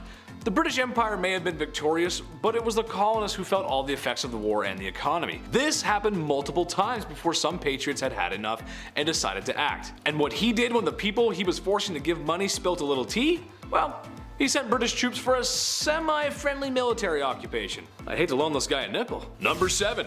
Terrible Ivan. He wasn't called Ivan the Very Friendly and Generous and would for sure never cause any harm to anyone ever. He was Ivan the Terrible, and for good reason. His actions are very unholy. Let's start with the fact that he killed his son's pregnant wife. And when his son came to confront dear old dad, his son was struck with a pointed staff, killing him in a fit of rage. A legend tells us that once St. Basil's Cathedral was finished construction, he was so pleased with the architect, to reward him for such magnificent work, Ivan gouged his eyes out so that no one would ever design something so beautiful again. His paranoia also caused the slaughter of Novgorod, where after he was done claiming thousands of lives, he burned all the fields just for good measure. Wouldn't want all those dead people farming without your permission. Should we tell him about the other world monuments? Number 6. Off with her head! Henry VIII is more well known for how he treated his wives more than his leadership. With a reign of over 20 years, the man had a few wives. 2 of his wives were executed for ridiculous reasons, another was divorced. Turns out, actually, the church wouldn't grant that divorce he was looking for. So Henry went and did the next best thing. He broke away from the Catholic Church and dissolved the monasteries, taking their wealth and redistributing it as he saw fit. Nothing is unholier than trying to get away from the church. Historians believe that his divorce actually led to the English Reformation. Number 5. Nothing left. Alexander the Great was an excellent warrior for his time. Having conquered so much at a young age is really quite impressive. His empire stretched from Greece all the way to India. For a history class or a good book, this is fine, but in reality, he was a conqueror. The places he was marching into weren't exactly happy to have spear-wielding visitors. He laid siege on multiple cities, executed those who defied him, and sold people into YouTube's least favorite S-word. Just about checks off everything a guy needs to be considered a tyrant. History remembers his conquest, but I for sure will not forget how brutal conquerors can really be. Number 4. Chop chop. While Maximilien Robespierre was not a king in the monarch sense, he did hold a lot of political power in France when the political climate was quite messy. Plus, France was at war. But even messier than that is the way he dealt with citizens who were deemed anti-revolution, by sending them to the guillotine. Within a 1-year period, he sent 17,000 people to their dooms via the National Razor, or as it became to be known. He even began practicing deism, something he called the cult of the Supreme Being. And if you know your history, you know that you can't get away with that forever. And with some sweet poetic justice, Robespierre was sentenced to the guillotine. Number 3. All my friends are dead. Usually when people expire, the human thing to do is bury said lifeless human. It's just what we do. But apparently Ferdinand I of Naples did not get that memo, instead taking a page from Night at the Museum. No, this is not a cute comedy movie starring Ben Stiller, but in reality a complete horrifying nightmare. Ferdinand took the saying, "keep your enemies close," a little too literally, as his favorite form of punishment was to mummify his enemies, which, let's face it, if he's a king, there's gonna be plenty. And he would like to display these mummies in what's probably the coolest place to be if you're into that weird goth stuff. He did keep some alive in the dungeon, but he much preferred his guests embalmed, where he would have them dressed up on display, just as they were before making the mistake of crossing Ferdinand. Now, what's the point of having that hardcore collection if you're not going to show it off? Well, he did. To the people he suspected of treason, which, in a place like that, treason leaves your mind pretty quick. Number 2. Average height for the time. Napoleon Bonaparte was one of the greatest military strategists of his time, maybe of all time. With full support of the French army, Napoleon found himself earning gallant victories one after another, all being accomplished at a very young age. However, after years of great success in multiple wars and kicking a lot of imperial butt, it started to go to his head. Shortly after the coup that overthrew Robespierre, Napoleon had gained enough support to claim himself as the Emperor of France. With said power, dissolved the freedom of press, reduced the rights of women, and oh yeah, he was at war with most of Europe for years to come. While his military victories cannot be understated, his rise as a tyrannical dictator makes him very unholy. Number 1. Dracula. There's been a lot of unholy things said here today, but old Vladdy takes the cake. What he lacked in land and power, he made up for in his brutality. As the legends go, Vlad was creative in his punishments, and was well noted for his human art pieces. And by art, I mean impaling his enemy on pikes, sometimes through their rear ends, and leaving them as warnings for anyone who dared cross him. Similar to the time visiting envoys wouldn't remove their hats as it is to do in tradition, so Vlad had their hats nailed to their skulls, so that they may never remove them. There are a few other stories that are just too hot for YouTube, but I think he's a textbook example of unholy. He may also be the inspiration for Dracula. Imagine being that much of a monster one is created in your likeness. I mean, just looking at the painting of this guy creeps me out, man. Whoa! Number 10. Girl troubles. Maria Eleonora of Brandenburg was a kind and loving mother, so long as you were a boy. Unfortunately for the royal mom, she had a great difficulty giving birth to a male heir. So when her daughter Christina was born, Maria proclaimed that she was given a dark and ugly daughter with black eyes. Eleanor often called her a monster. Oh yeah, and she did try to kill her on several occasions. Nothing says mental stability like blaming your daughter for being a daughter, and not more like a son, because the male-dominated patriarchy that is royal society has no effect on this, right? Number 9. Eyes on Irene. Irene was born into nobility and worked her way up the royal hierarchy. So why is Irene on this list? That's because she's probably the worst mother ever. When her son Constantine grew into adulthood, he made efforts to sideline his mother and challenge her position as a ruler. Irene, feeling some angry mom energy, retaliated in probably the worst way. In 797, Irene organized the capture of her son, and when he tried to escape, ordered that his eyes be gouged out. Constantine would later die of his injuries. Listen, I've had my fair share of minutes clocked out in the timeout corner. You can ask any one of my teachers, they'll tell you. And maybe even a few times today I should be put in the timeout corner too. But holy shit, Mom, eye gouging? I ain't that bad. Sheesh. Number 8. No cake for you. Marie Antoinette was the last queen of France, and for good reason. To make a long story short, she was part of the upper class nobility who benefited from the poor and overworked. When in a time of economic ruin, she still found a way to live a life of excess, while literally everyone else suffered. Spending all of France's money on completely ridiculous items, even by Lady Gaga standards, she jokingly became known as Madame Deficit. Eventually, she would be executed in the Revolution. The expression "let them eat cake" was most likely not said by her or by anyone, but regardless if it was, it's a statement to show the complete disconnect and ignorance the nobility had when understanding just how bad things were for the working class. They most likely didn't care either. People were starving and putting heads on pikes. Do you really think they had time for cake, Your Highness? Oh, to be as beautiful and ignorant as an 18th century queen. Number 7. Lover's touch. Some couples flourish, others fizzle out. Some keep their privacy, and others like to make out in the hallways, right in front of everyone. Yeah, you know the ones. It's always by a classroom you have to walk by, or it's by your locker. Joanna of Castile leans more towards awkward locker makeouts. It's speculated that she may have had some form of mental illness. After her mother fell ill, she was reported not to be eating or sleeping, which doesn't sound that bad actually. She was also a very envious person who oftentimes expressed her distaste for her husband's mistresses, reportedly attacking one on occasion, which again, doesn't sound that bad. And when her husband died of illness, she kept very close to the man's body and traveled over 600 kilometers with it, where he was to be buried, where she would often open the casket and embrace the cadaver, and kiss him. Oh, okay, that's where the unholiness is, gotcha. I know medical knowledge wasn't great, but if your husband died of an illness, you couldn't seriously think that kissing him was a good idea. This is like the third royal I've come across that has a fixation on corpses.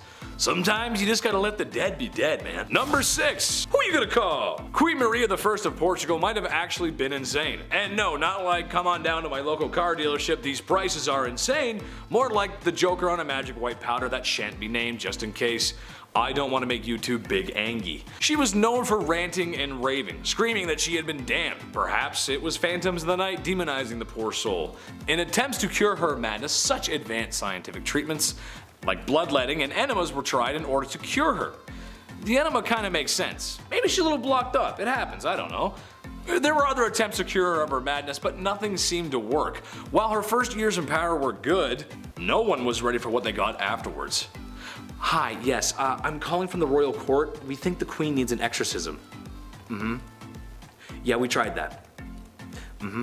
Yeah, we tried that too. Yes, and we did try the tried and true method of enema, yes. How soon can you get here? Oh, okay, perfect. Yep. Yes, I am available between the hours of 8 to 5. Number 5. A2 Brute. Agrippina of Rome was like many mothers, in the sense that she would do anything for her kids. I'm sure every mom at home watching would scheme and slaughter their way through Roman nobility in order for her son to become emperor, right? I mean, come on, it's for the family after all. She only did it a few times, and seized the wealth of nobles, which further solidified her powerful position. And her son, her beautiful baby boy Nero.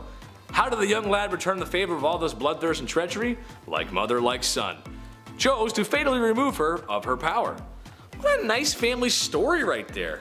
My mom usually just makes turkey with the stuffing, but maybe I can ask for the Roman throne this Christmas. Mom! Number 4. Revenge. Boudica was the wife of a man who had spent his time serving the Roman Empire. So when a deal was altered Darth Vader style by the Romans over what would happen to her husband's kingdom, she was pissed. Karen pissed. To be fair, she did have a point. They did unsavory and unholy things to her and her daughters. Plus, the Romans totally lied about not annexing their kingdom. Okay, so now it was time for some revenge. She gathered all the people she could and went on the attack. The Romans surprisingly did not fare that well. Boudica was having such good luck she decided to burn London down. Of course, no civilians were harmed in the process. I'm just kidding, a lot of people probably didn't do too well as humans can't live in fire. Sure, she was owed some revenge, but burning down a whole city? That's a lot. The Romans did eventually catch up, and she was forced to drink poison in order to avoid capture. She is remembered as somewhat of a hero to some. Number 3. Girl power. Tamar of Georgia was a woman who didn't take kindly to men questioning the rule of a woman, as you would wind up dead. She is noted for having a hand in the golden age of Georgia. Funny enough, she was made a saint, even though she vanquished all the Orthodox clergymen at the time for also questioning her rule. Her husband aided in conquering more land, but when he couldn't keep it in his pants, she banished him and remarried. You go, girl. You commit acts of unholiness and stand up for yourself. Number 2. Serial killer? Daria Saltkova was not necessarily a queen, but she was Russian nobility.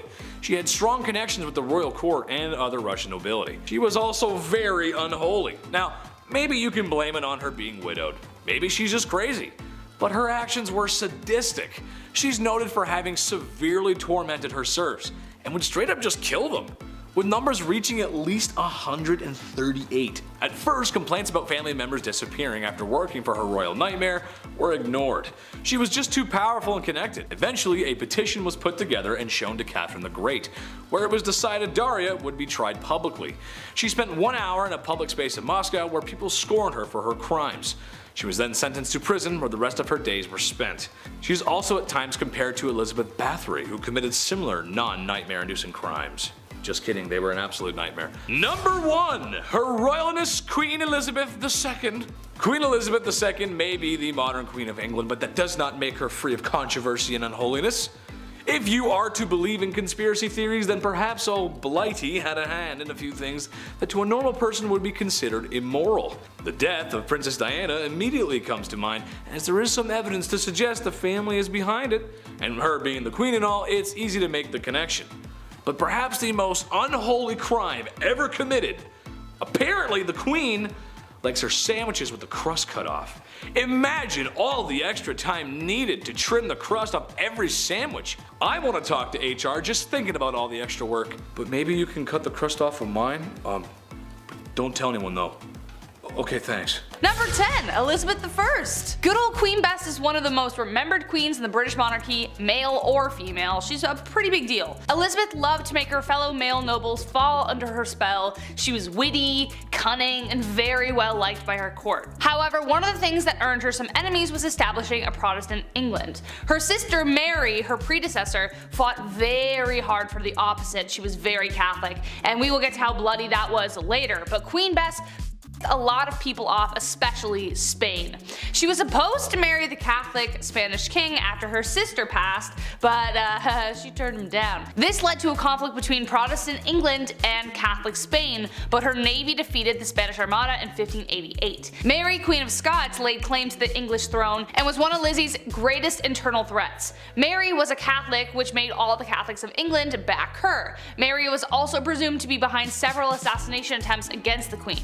Finally, Queen Elizabeth had to take action, and after keeping her cousin hostage for 20 years, she finally had to have her executed. And we'll talk more about her later. Number 9. Catherine the Great. So Catherine the Great was called the Great for a reason. She was a pretty epic woman by most accounts. She even had one of the first vaccines, which is pretty crazy. Though she wasn't actually born in Russia or even Russian at all, Catherine was not content to go down in history quietly. She considered herself an enlightened ruler, and history tends to agree, with aims of prioritizing education for the people. She had many lovers, and there is enough evidence to suggest that the son she had was illegitimate.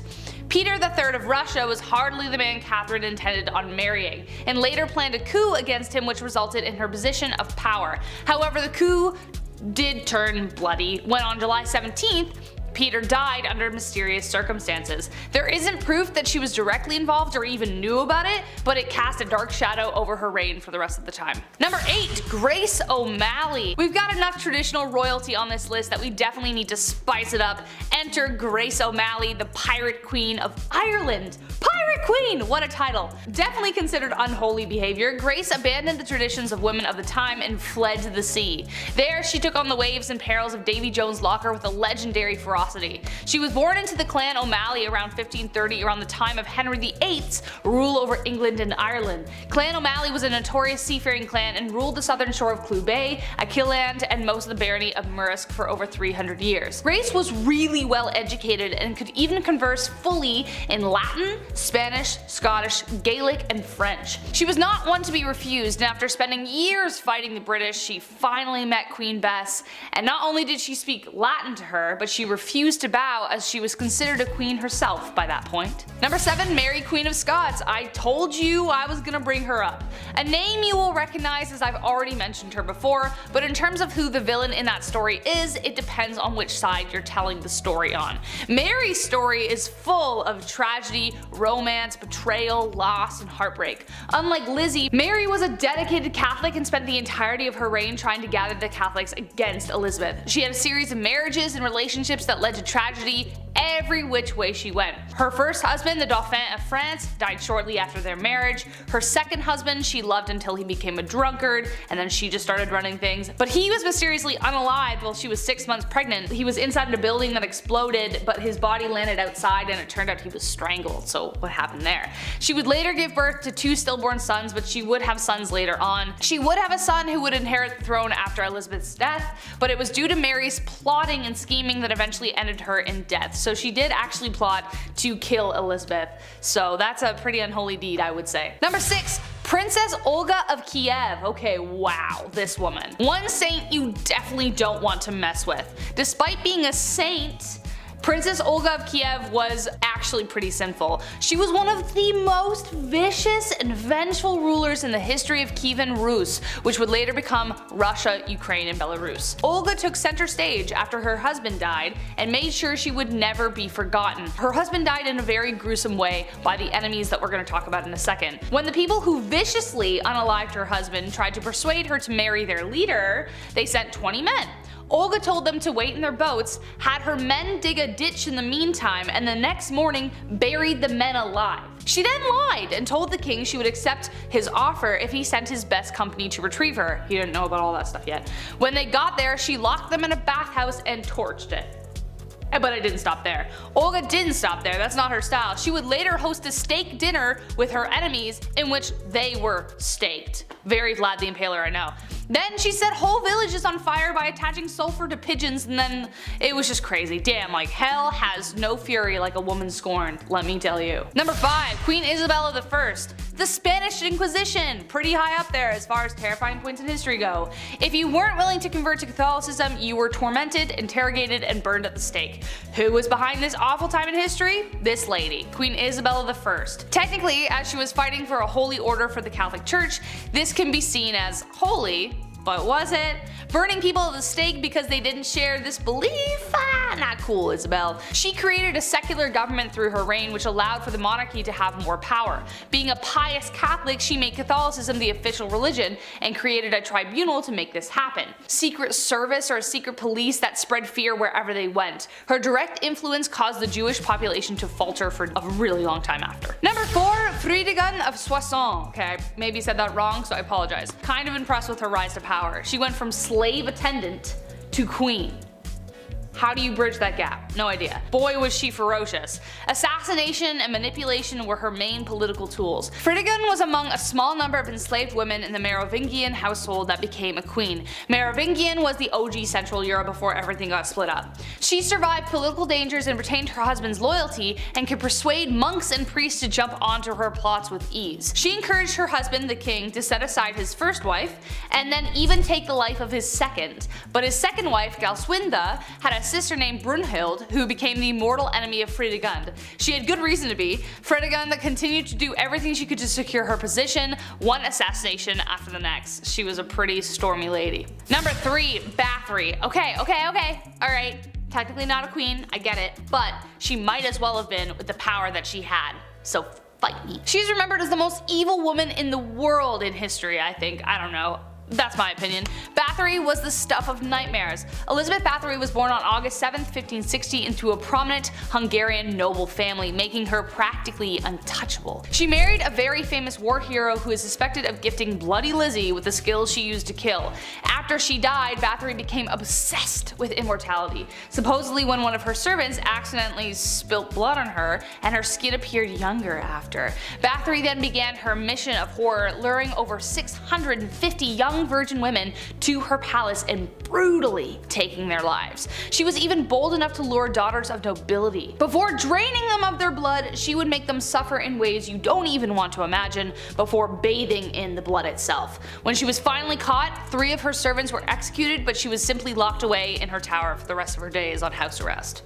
Ugh. Number 2, Catherine de' Medici, also known as the Serpent Queen. History colors her story as the tale of the evil queen. On one hand, she is remembered for being one of the most powerful French queens in history, and then on the other, she was blamed for the many atrocities that took place during her reign.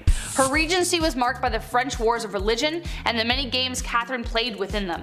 The Catholics and the Protestants, as previously mentioned, were at war, and she spent a lot of time trying to find peace. Kind of. But she was a passionate Catholic and is believed to have tried to remove a Protestant general from her son's side.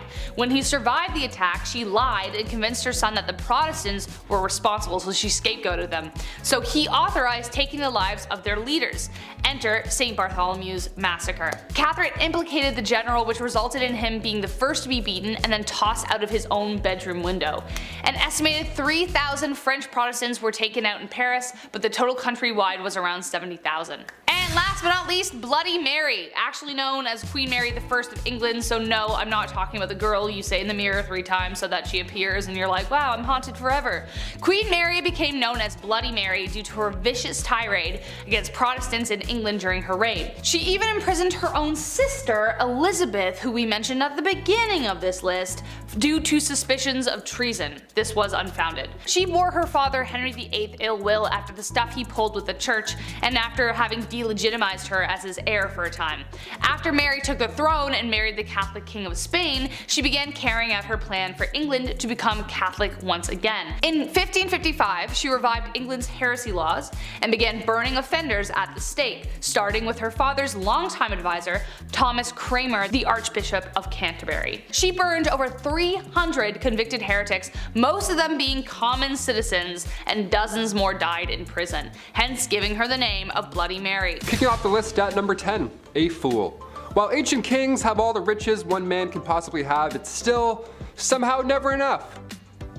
Kings also have their own walking, talking party. Yeah, how fun is that? The earliest accounts of the fool go back to the 11th century. These fools were hired to liven up the party. Most of you may have an image of a jester in your head, just jumping around on tables, telling jokes, juggling with big pointy shoes, wearing pajamas.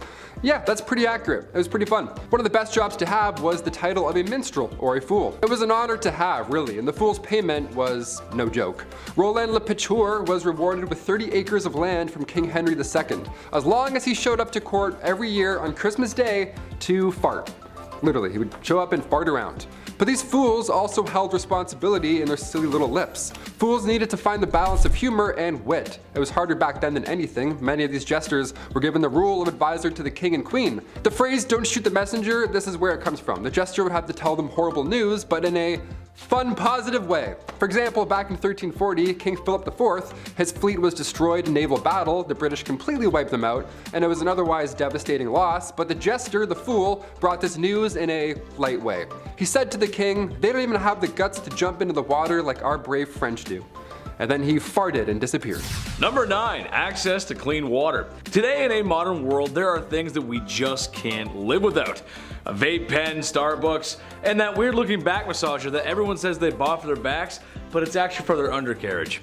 Speaking of undercarriages, you don't want to drink from the water from underneath one. Dirty, muddy street water is bad for your health. The ancient kings of old knew this. It was common knowledge that drinking dirty water could lead to you spending more time squatting over a hole than spending time with your family, and nobody wants that. Life for citizens who were not royals could have it pretty rough. Ancient kings had the luxury of having clean water, or somewhat, it's still kinda not so clean, or at least more clean than the commoners. Through methods of fresh spring water, boiling, and even some early filtration methods, they had access to better water that wouldn't make their guts hurt. With that being said, a lot of times given the sussy nature of water, a lot of kings just drank alcohol, which honestly might have saved them since the alcohol could possibly kill harmful bacteria. The one time in life that boozing might save your life. Anyone got a beer? Number 8. Ladies first. These ancient kings, they could literally do whatever they wanted. And it's important to note how they would act if they didn't get what they wanted, right? Like George IV of England, he's referred to as England's worst king by historians. Great title, even worse than King Joffrey, what do you know? It's one thing to spiral into debt, that's classic king behavior. MC Hammer went broke, we get it, it happens.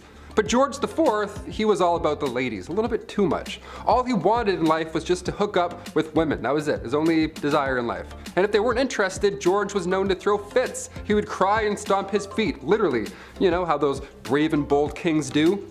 George would offer these ladies money, although they weren't for sale, so that wasn't a great plan and didn't work a lot of the time. And George would go so far to threaten his own well-being if they refused. How terrible is that guy, right? Just imagine that conversation, how insane. What takes this to the absolute next level though is that George would keep a lock of his partner's hair after they had spent the night together. Now I know you're freaking out, maybe you're like, huh? Maybe you just choked on your rye bread sandwich a bit, that's more than fair. At the time, this wasn't abnormal behavior. I mean, you know, lovers would exchange their hair instead of phone numbers, I get it, it's back in the old days. But George, he had a lot of hair. He had like a lot of hair. He had like 7,000 envelopes filled with hair. I'm over here exchanging phone numbers at the club. Like, what am I doing wrong? Am I, doink? Call me, peace. Number 7, food. Nice. Whether you like it or not, at some point in your life you're gonna have to eat, and if you're like me, that means all the time. Steaks, ribs, beer, Burger King, pizza, pasta, ham, and chicken wings. Nice. It should be no surprise that I like beer and barbecue, and to answer your question, yes, I am the most fun guy to be around at the barbecue. Why? I just like to have fun and I like to eat good food, man, that's just it. Imagine a world, however, where there is no pizza and chicken wings. I know, it's horrible, right? Ugh. Food was always a concern of commoners in ancient times, and as much as I love meat, it wasn't always available. They just didn't live in the industrial agricultural world that we live in today. For Romans, it was a steady diet of breads and nuts, and if they were lucky, maybe some cheese or soup. But for the kings and emperors of old, well, if you feel like vomiting after all you can eat buffets, it makes you feel, you know, some first world kind of guilt, then look no further than ancient kings. Food might be the most excessive way they live, really. All kinds of meats all the time, beer, wine, fresh fruit and vegetables, which for health reasons is pretty huge, and to make them huge, maybe even some desserts. The Egyptians, for example, were known for their sweets. And now I'm hungry. We should go to a banquet together. Number 6. 6,000 knights. Being a medieval knight, obviously, it sounds cool. They have the sword, the horse, the flowing hair, all that good stuff. They're saving the damsel in distress in some sort of tower. Well, no, it actually sucked being a knight at all. First of all, chainmail. You know how heavy chainmail is alone by itself? It's like 55 pounds.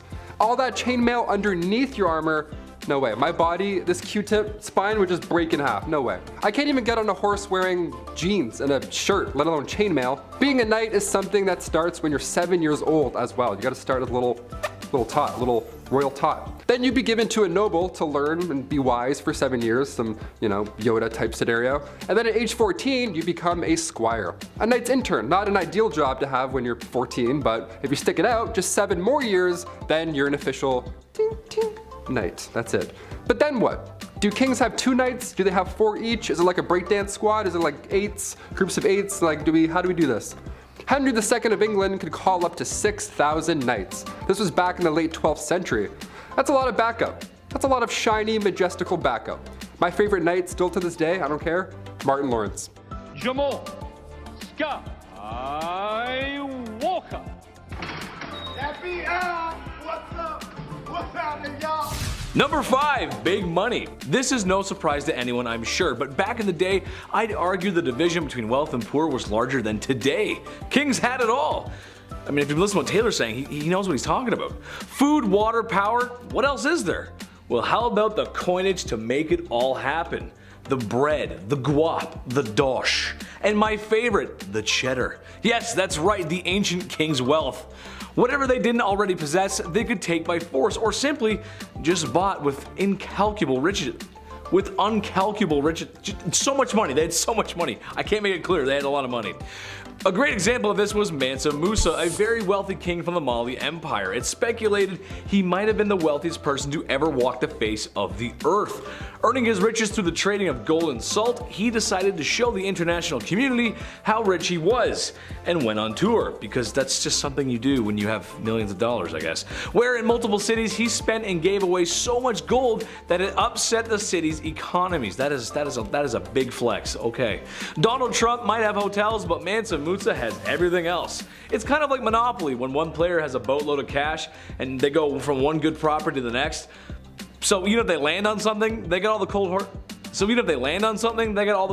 cash to deal with it. Plus, they also have some good property and they just make it back every turn anyway. I'm fed up with Monopoly. Number 4. King of Castles. King Ludwig II had numerous castles built to resemble fairy tale castles. Yeah, let's call this inspiration, I guess. What a privilege this ought to be. Ludwig was only 18 when he became the King of Bavaria back in 1864, and then he had castles built as, you know, he was inspired from romantic literature and spending time at the opera. You hear that, Andrew? He was inspired after the opera. What a poet. It's crazy. Crazy. Must be nice, right? King Ludwig II would spend his nights in one castle, looking through his fancy telescope, admiring the next castle being built. What? He even freestyled the castle as well. Yeah, just 4 years in, the guy designed his own majestical castle. To this day, it's one of the most photographed places in the world, so clearly he did something right. Neuschwanstein Castle, literal fairy tale, there we go. Meanwhile, I'm over here making castles in Minecraft. Still fun, we'll take it. Number 3, jousting. First there is bread, and then there is wine, and then there is entertainment. You can't tell me while a delicious plate of nachos dances like a ballerina in your microwave, you didn't pull up some super cool content to watch on your phone.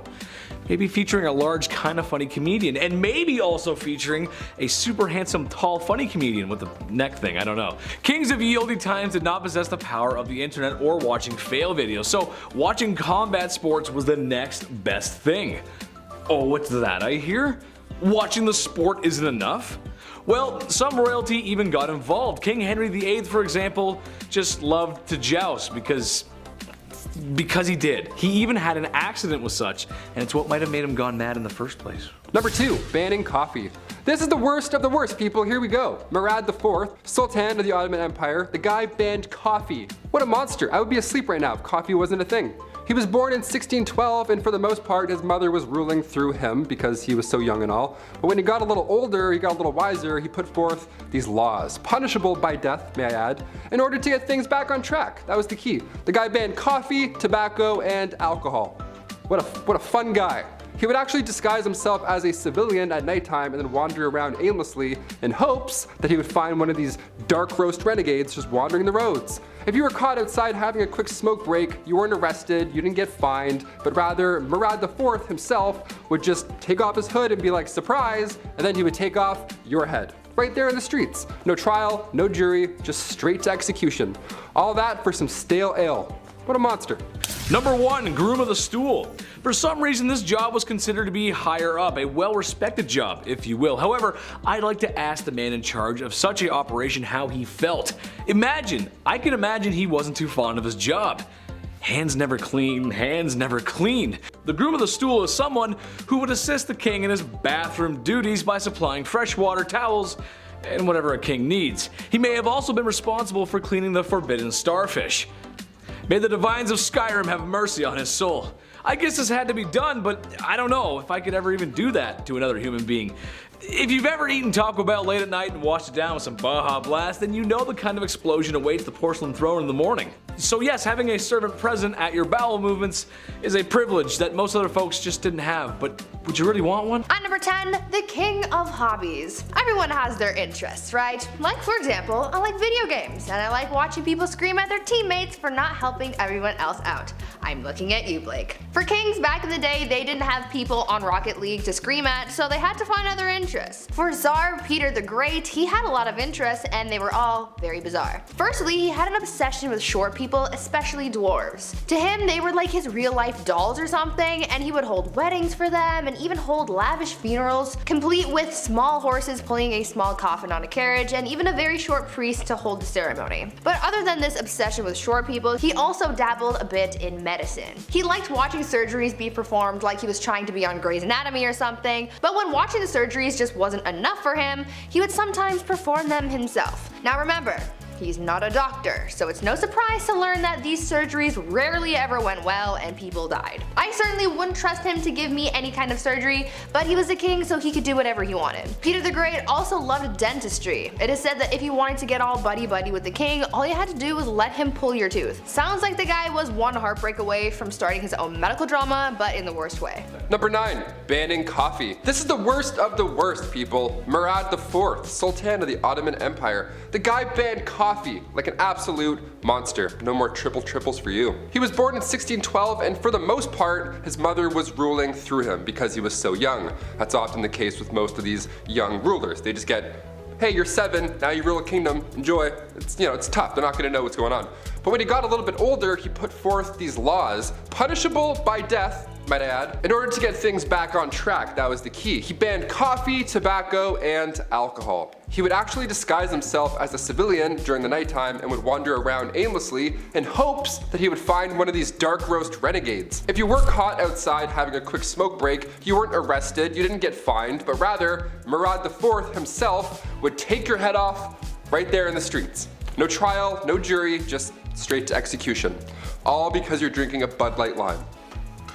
At number 8, why you mad? Now this could be a bit of a controversial opinion, but if your name includes the words the mad, I would assume that you're not doing too great, right? I mean, you have to earn that title, and if it's a title that harsh, that simply begs the question, what in the HE double hockey sticks did you do to get that name? Well, for Charles the Mad, he did a lot. Charles became king when he was only 11 years old, so that certainly didn't help his development, and knowing this kind of helps explain a lot of his actions. He was known for getting really angry and throwing fits of rage, and was known to give people the gift of the big sleep, if you know what I mean. Charles didn't always kill people though, only sometimes. Other times he liked to switch things up. Sometimes he would run around his palace pretending to be a wolf. Other times he would go through phases where he just really didn't want to keep up with his personal hygiene, and he would get so gross that he literally had to be cut out of his own clothes. Now I don't know how long you have to go without bathing to get to that point, but really I don't think I want to know the answer to that question. Charles also thought that he was made of glass, and so he would go through phases where he would sit completely still so that he didn't break.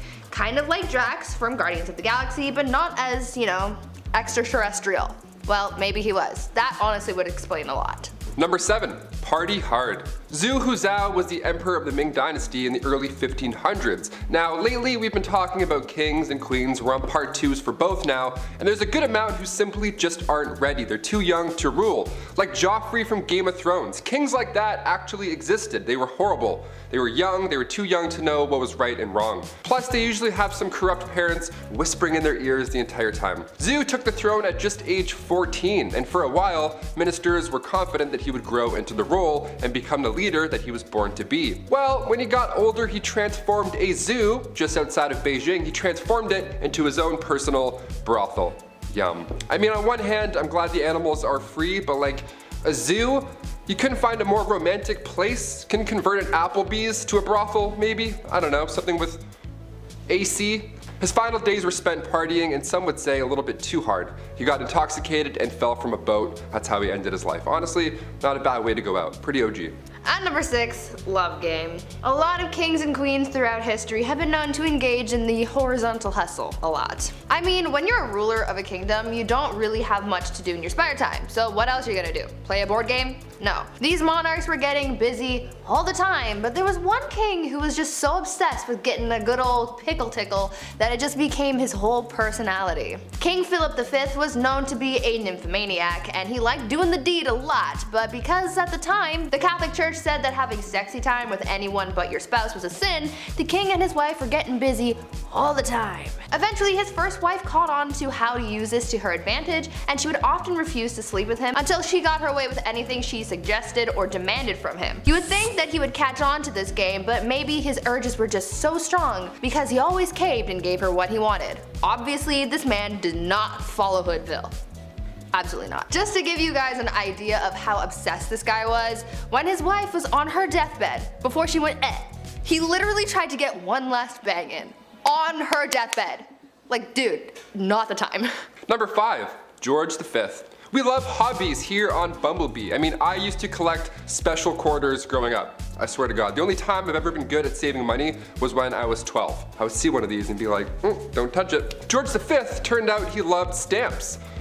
A lot. Like a lot. Since he was a wee young lad, he was collecting these little guys. Here's the unusually impressive part about him though and his hobby. He continued to collect stamps during World War I. This guy was busy, everybody's trying to stay alive, and George is just licking stamps in the library like a prince. Like all collections, it started at an early age and now it's at the point where it's past impressive and it's just borderline strange. This guy had albums on albums of stamps. He had around 330 albums, each with 60 pages full of stamps. Quick maths, that's like 20,000 pages full of stamps. So naturally he was nicknamed the King of Stamps, or rather the King of Philately, the official term for collecting stamps. It's a nice word. Philately.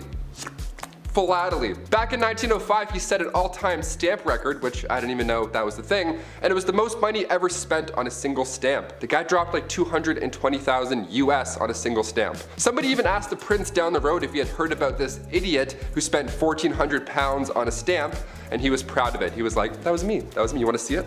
The next King George is a little different, to say the least. At number 4, womanizer. I'm going to preface this by saying that George IV of England was voted as England's worst king by historians, so that should already tell you a lot about this guy. Georgie here was yet another one of those monarchs who was a little too invested in his intimate conquests, you know? Now we do know that the encounters that he was on were all consensual, so that's a plus. However, he was still creepy about it.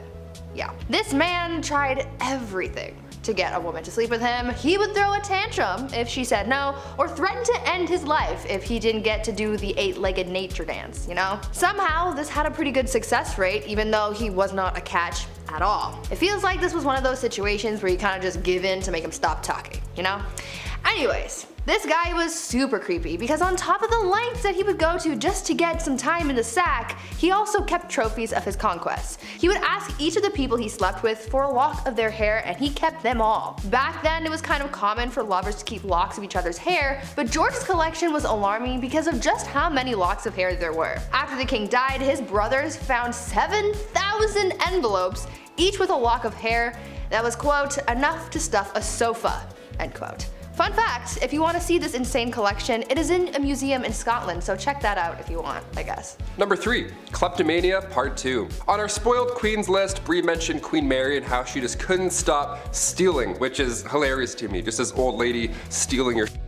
Well, the last king of Egypt also had sticky fingers. He was even better at it too. Check this out. Farouk I was the youngest son of Egypt's first king, Fuad I. Now born in 1920 in Alexandria, and in his early days at school, he couldn't concentrate. The king sent him to England even after to hopefully find a better way of teaching, something that works for him, but still it was to no avail. Once the king passed away in 1936, Farouk then got the throne, but also so much property and so much money.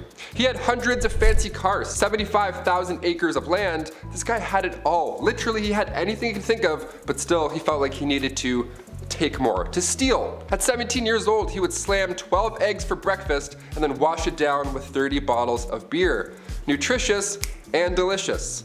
Horrible. On top of the fact that he loved to steal, he was the biggest hoarder. So he had thousands of shirts, randomly. He also had 50 diamond-studded walking sticks for some reason, and like a prince such as myself, he too collected coins. I mean, his collection was much nicer, but still, great minds think alike. Spoiled minds think alike, rather. Oh shit, this is eye-opening. One of the most bizarre facts about Farouk was he pickpocketed Winston Churchill once. He took the guy's watch. After everything I just said, he still decided to steal his watch. What a gem. We love him. Yeah. At number 2, the King of Pettiness. Let's talk about a ruler that the Indian state of Alwar has described as controversial.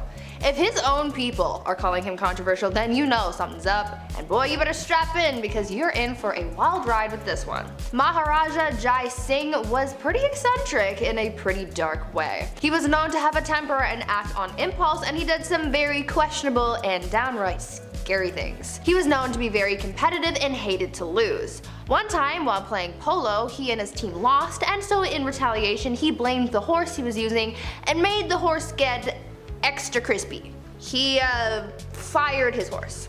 I'm sure you know where I'm going with that. If not, use your noodle, I don't know. Unfortunately, the cruelty towards living things didn't stop at animals, and he was also known to kidnap women from the streets and go all criminal minds on them. On a slightly lighter note, though, the Maharaja was also known to be very petty. Once he went into a Rolls-Royce dealership, and the person working there thought that he was broke and ignored him. Thinking that this was insanely rude, he bought 7 Rolls-Royces, sent them back to India, and used them to pick up garbage. This guy was really just doing the absolute most. And coming in at our number 1 spot, King Ludwig II. Home renovation shows rock my world. I can watch Love It or List It for months at a time. It's the dream, building your own home one day, and if you're a king, well, it's pretty easy to get that done. In our Spoiled Queens Part 2, I mentioned a princess that had a house made of ice, literal ice. Well, King Ludwig II had numerous castles built to resemble fairy tales. Literally, like fairy tales. I gotta admit, I kind of love this a lot. Ludwig was only 18 when he became the King of Bavaria in 1864, and then he had castles, like castles, more than one, built after he was inspired from romantic literature and spending some time at the opera. The kid was a dreamer, you gotta love it. He would spend his nights in one castle looking through a telescope at his new castle being built, so he would just watch it all night. That's like the king's way of waiting for your Amazon delivery. Just standing there, just like, oh, it's coming. 17 years and it's done. Just 4 years in, he designed his own castle, and to this day, it's one of the most photographed places in the world. Neuschwanstein Castle. Go check it out. It's literally a paradise. At number 10, royal enemas. Apparently, back in the day, enemas were all the rage amongst the elite. It was believed that enemas were good for your health, so everyone was doing it to try and live a little longer than the rest of those commoners and peasants. One person who really just couldn't get enough enemas in his life was King Louis XIV. It is believed that over the course of his life, Louis XIV received thousands of enemas. When I tell you this guy was obsessed, I'm not kidding. One year, Louis received 212 enemas in just the 1 year. And of course, he had to make his enemas a little jazzy and couldn't just use water like any other person. Oh no. My guy was using things like almond milk. His enemas were also sometimes scented with orange or rose, and sometimes even colored just to make it a little more special. To get an idea of just how obsessed the elite were with receiving enemas, just think about the fact that a French duchess once received one during a court ball. The duchess was in the middle of having a conversation with Louis XIV, and during this conversation, one of her maids came over, snuck under her dress, and gave the duchess an enema on the spot. Ew. These people were so weird. At number 9, pampered pony. I'm sure I can speak for most people when I say when you have a pet, you love and care for that thing like it is your child, right? Well, one Roman emperor might have taken that concept a little bit too far, because saying that he was obsessed with his horse is an understatement. The Roman emperor known as Caligula had a horse named Incitatus. Caligula was a horse racing enthusiast, so Incitatus was his pride and joy, and not too many people were all that thrilled about it, to be honest. When I tell you this horse was treated better than most people have ever been, I'm not kidding. The horse's stall was made out of marble, his manger was made out of ivory, and he was even fed oats flaked with gold. Caligula was also very adamant about his horse receiving a good and restful sleep before a race, and he was so serious about it that he made guards stand outside of the horse's stable to make sure that the horse remained undisturbed while it slept.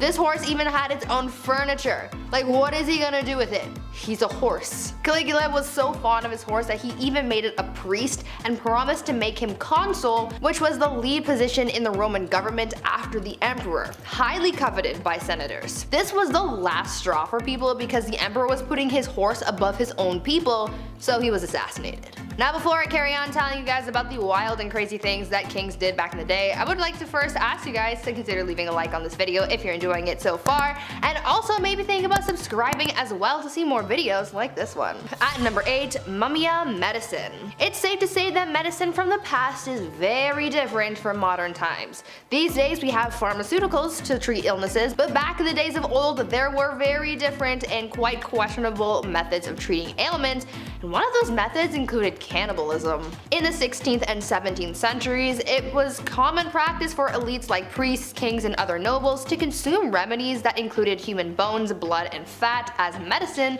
to treat ailments from headaches to epilepsy, and this practice was called mumia medicine. At first, it started with people using Egyptian mummies and skulls from Irish graves for use in medicine, as bones would be ground and used in different tinctures for various uses. But soon, other parts of the body started to be used. Human fat was later used to treat ailments on the outside of the body, and blood would be consumed as well, as it was believed to contain the vitality of life. Several monarchs were known to use mumia medicine, like Charles II and William II of England, Francois I of France, and Christian IV of Denmark. At number 7, kissing sheets. For thousands of years, monarchs worried about the threat of being poisoned by their enemies, and so they thought of an array of precautions to take in order to prevent being taken out by some kind of spicy death sauce or something. Many monarchs hired tasters to try their food before it was given to the king to make sure that it wasn't poisoned, but some monarchs were also afraid of being poisoned through something that they touched. This is why Henry VIII hired someone with a very important job to make sure that his bed wasn't poisoned. The person who was tasked with making the king's bed was also required to kiss every part of his bed in the morning. They would kiss the pillows, sheets, and blankets to prove that someone hadn't smeared poison on it. The king was also concerned with people poisoning clothing too,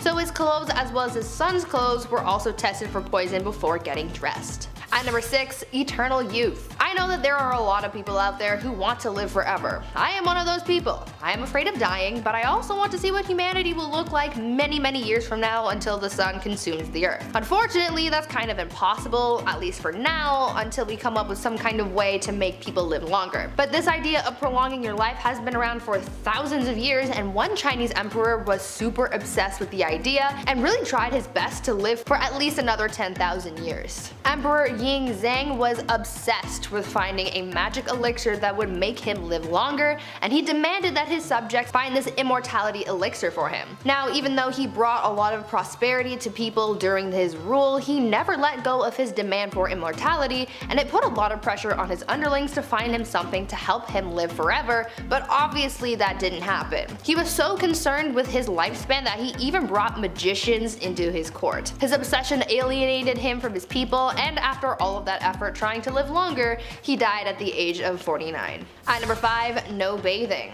These days, bathing is kind of a necessary thing. Gotta be clean, you have to smell nice, you have to practice proper hygiene. But back in the olden days, this was the complete opposite, and nobles rarely ever bathed, and it was kind of a trend. Over time, physicians began to believe that bathing was dangerous, and obviously the nobility tried to protect their lives and well-being at all costs, and so they just stopped bathing. In a popular 16th century medical book, it was advised, quote, "Use not baths or stews nor sweat too much, for all openeth pores of a man's body maketh the venomous air to open and for to infect the blood," end quote. So yeah, they thought that taking a bath would make you sick. In the late 15th century, Queen Isabella of Spain would go around bragging about the fact that she had only ever bathed twice in her whole life. Weird flex, but okay. King James IV apparently never bathed, and his hygiene was so bad that he passed on lice to other people who went into a room that was frequented by the king. He also never washed his hands before eating and would just rub his fingers with the wet end of a napkin. These people were gross. At number 4, prankster king. You know that you're a spoiled king when you can pull pranks on people constantly and never have anyone try and stop you or fight back. This was basically the life of King Christian VII of Denmark, who was known for being pretty childish and playing pranks on people his whole life. He was a troublemaker through and through. He was known to play pranks on his grandmother by putting pins in her throne, and he would throw things at her, and he even ran through the streets with his friend and his mistress, destroying shops and patronizing brothels. He even made his own torture rack, had himself tied to it, and flogged. Why? I have an idea, but I don't want to think about that one too hard. One of the other weird things that he was known to do was leapfrog over dignitaries when they would bow to him. This guy was really quite immature. At number 3, saints in bed. I understand the desire to feel protected by whatever gods or saints you might believe in. That's one of the whole points of religion. However, I think some people can take that idea a little bit too far, and by some people I mean the Spanish royal family. These guys took religion very seriously, and they believed that following religion heavily would allow God to heal them when they were sick. So, when a member of the royal family was ill, doctors would remove body parts or even entire corpses of saints from churches and monasteries and would put them in bed with the person who was ill. Yeah, they slept with the corpses of dead saints to be healed of their sickness. Could you imagine if that was still how medicine was practiced today?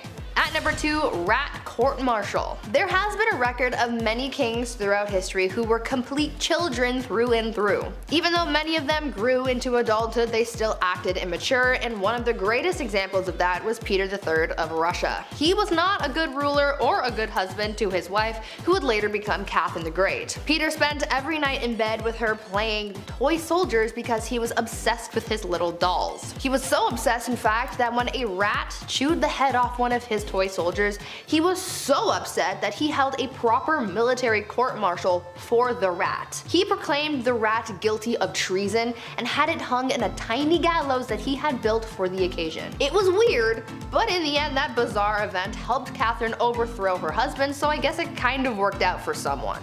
And finally, at number 1, groom of the stool. Guys, I found the worst job in history. You think working at the 1-star Domino's Pizza in your neighborhood is bad? Wait until you find out about the groom of the stool. The groom of the stool was a job created during the reign of Henry VIII, where the role was to monitor and assist the king in his bowel movements. They would carry around a commode at all times, and they were also tasked with monitoring the king's diet and meal times, and would organize the king's days around his break times. They were also tasked with undressing the king for him to do his business, and it's also been suggested that they would have had to, quote, cleanse the royal posterior as well. Sounds like a pretty crappy job to me, but I'm not funny, I'll leave. Before I wrap things up for today, I want you guys to leave a comment down below telling me if you were the ruler of a country, what is the first thing that you would do in your new position of power? I think I would probably make college free because that ish is expensive and no one needs that kind of debt in their lives. I'm still paying off mine. Kicking off the list at number 10, Heart of Glass. Alexandria of Bavaria, the royal who believed she had swallowed a grand piano made of glass. I'm not joking, yeah, she was a princess, so not technically a queen, but this is so insane that I had to kick off this list with it. The 23-year-old Bavarian princess was quite the scholar. She was known to enjoy literature, but she equally put energy into convincing those around her that she'd swallowed a piano made entirely of glass when she was a wee child. She grew up afraid that her inner piano would shatter. We have an inner demon, she has an inner piano made of glass. So she would enter rooms slowly and sideways, I'm not kidding, to, you know, avoid cracking that personal piano problem. Just like King Charles VI, he thought he was going to break at any given moment. Saying you were made of glass was quite an uncommon delusion. The victims were more often than not royalty. They had glass, they watched this fancy material shatter in their hands all the time. No wonder, it probably scared them. There's actually a play on this glass delusion. It's called The Glass Piano by Alex Sobler. Quite recent too, apparently it's a blast. Check it out if you have the chance. We love that. Keep writing plays about glass pianos. This is insane. At number 9, Rosemary's Baby. Back in the days of old, it was very important to the monarchy to have a male heir. Many kings throughout history have been known to get very upset when they weren't given a son to inherit the throne, and they put a lot of pressure on their wives to give them a boy. Why? I don't know. The boy's kinda stuck. Anyway, this probably drove a lot of people crazy, but there is at least one confirmed case of crazy baby fever from Maria Eleonora. She kept trying to have a baby, but when she finally got pregnant, everyone was hoping for a boy. Unfortunately, the odds weren't in her favor, and she gave birth to a little girl instead. People knew that Maria would get absolutely triggered upon learning of her baby's gender, so they kept it a secret from her as long as they could, but eventually they had to tell her, and Maria was pissed. She really went looking for that receipt to return that baby and get a refund or at least a store credit. When she found out the baby was a girl, the queen reacted by saying, quote, "Instead of a son, I am given a daughter, dark and ugly with a great nose and black eyes. Take her from me, I will not have such a monster." End quote. Like, damn, tell her how you really feel. After that, mysterious things started happening to this baby, like a wooden beam mysteriously falling into the baby's crib and somehow accidentally falling down the stairs. Even the nurse once dropped the poor kid onto the stone floor. Like, I get it, you're disappointed, but that's still your kid, and a lot of people aren't given that privilege, so be grateful for your spawn. Number 8, dirty talk. Going back to the 15th century to Queen Isabella of Spain, now it's not uncommon for queens to brag, be it about their wealth, status, their mans, you name it. But to brag that you've only bathed twice in your life, that's a bit odd. What's the deal with this? Okay, well, back in 537 AD, Rome had 11 aqueducts that ran over about 1,000 public fountains, okay? Over 900 bathhouses included. It was quite important, but when invading Goths cut them off, the Catholic Church literally had no idea how to fix the problem. So instead, they just told everybody that bathing was a sin only practiced by pagans. So at one point in history, you could have ran a bath, thrown in a bath bomb, relaxed for an hour, got out, and then immediately you're a sinner. Worst of the worst, too. How dare you? Having a bath on Monday afternoon, you monster, you pagan monster. The Old Spice guy would have rocked their world. At number 7, Mother Knows Best. I think after hearing about these queens who've done some dark things to get their way, you would think that it's safe to say you don't mess with a woman and her plight for power. Unless you want to end up 6 feet under, that is. One Roman Empress, Julia Agrippina of Rome, was pretty spoiled already. She lived a lavish life, her husband was the emperor, and she had a family. But that just wasn't enough for her, and she wanted it all. Julia was quite ambitious, and she spent most of her early life trying to dethrone her predecessors. She believed that she and her son had a claim to the Roman throne by birthright, and so she bamboozled her way into royalty by tricking her uncle Claudius into changing Roman law so that they could get married. Ew. Suddenly though, after they got married and she became empress, Claudius died, and most people think that Julia had something to do with it. That's likely the case. She and her son Nero went on to rule Rome from 49 to 54 CE.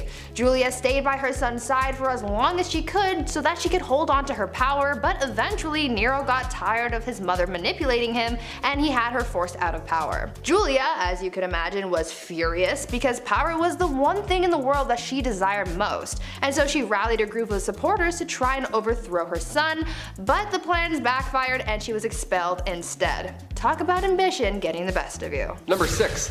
We are family. The last queen of Madagascar. Queen Rana Valona was one of the worst. She was born in 1788 and she ruled over the kingdom for 33 years. She was so cruel and violent that she would often choose violence first in order to preserve independence over the island. She's known as the most ruthless queen in history. After the death of her husband, she just went mad with that new power. In the late 1700s, her king brought peace to the land, but of course there were traditionalists who opposed him. The king's uncle at one point tried to take him out, but a local warned the king.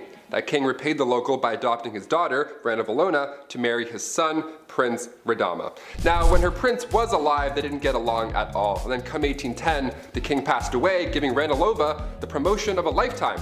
It's also theorized that she poisoned him too, so that's horrible.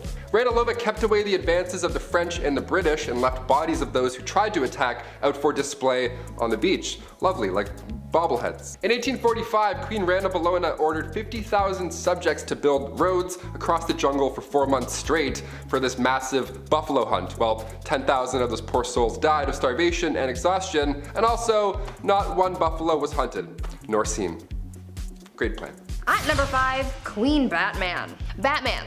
He is justice. We know this. Well, long before Batman, there was a queen who sought vengeance, and she did it in the most brutal way. Olga of Kiev became queen regent in 945 CE after her husband was killed because her son was just too young to rule yet. Olga knew that once her son was old enough to be crowned king, her power would be taken away, so she had to do the most that she could with her power while it still lasted, and so she used her powers as monarch to seek justice for her husband's death. She was able to get her husband's killers captured and killed using scalding water, but she soon developed a thirst for suffering apparently, and she just kept on going after people. She would not rest until everyone associated with the people who killed her husband were all eliminated. So if you ever breathed in the general vicinity of the guy who offed her hubby, you could kiss your life goodbye. Olga took hundreds of people out of the tribe that her killers were from. She devised a plan to bury their tribe's leaders alive, and she even came up with a plan to set fire to their entire village. It is said that Olga may have locked the tribe's leaders in a bathhouse and burned it down, but we don't know for sure. All we know is that she definitely was not okay. Number 4, no crust. This next one, honestly, I stand by. I see no wrong here. Queen Elizabeth II, still rocking to this day. She's been known for a few funny, quirky queen things. Like one of my favorites, for example, she has somebody on payroll who breaks in new shoes for the queen. Every time I buy Vans, my ankle always does that little foot rub. If only I were a queen, damn it. But we're talking about unusual things here, and one of the weirdest things I've ever heard is that the queen has refused crust on her sandwiches. This has been a no-go for about 150 years. It's not recent at all. You might be thinking, oh, maybe she's old, she can't chew her jawbones. Nope. Way back. This goes way back for no reason. Right around the time of Queen Victoria and her husband Albert. They viewed anything square-shaped as bad luck because it looked like a coffin. I've never thought about death while eating grilled cheese, but now I definitely will. Thank you. This must be a pretty scary job, cutting the crust off the queen's bread. My hands would be shaking the entire time. Also, diagonal or down the middle? Let us know. There's only one right answer. At number 3, Evil Empress. This next empress is pretty similar to Olga of Kiev, whom I talked about earlier. Empress Wu Zetian also had a thirst for blood and suffering, but not towards people who have necessarily wronged her. You see, when she came into power, she was determined to keep that power by any means necessary, so she had all of her rivals killed. So anyone who could possibly overthrow her or come for her seat on the throne was eliminated. The empress ordered the execution of the previous empress, as well as members of her own family, including her own newborn daughter. She didn't want to risk anyone taking away her power, including her own offspring apparently. She didn't hold back on the methods of eliminating her rivals either. Yeah, sure, she could have just done a 1-2 stabby stabby and called it a day, but that's no fun. Instead, she had people poisoned, strangled, mutilated, or even burned or boiled alive.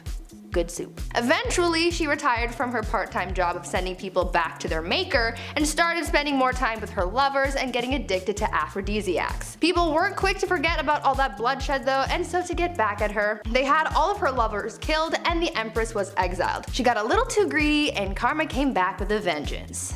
Number 2, Ice Palace. If you're a fan of the film Frozen, this next one is gonna get you jazzed right up. Anna Ivanova, the Empress of Russia from 1730 to 1740. Okay, so in celebration over their victory with the Ottoman Empire, Anna gave the order to build an ice house, this massive ice palace. Best place to cool down if you ask me.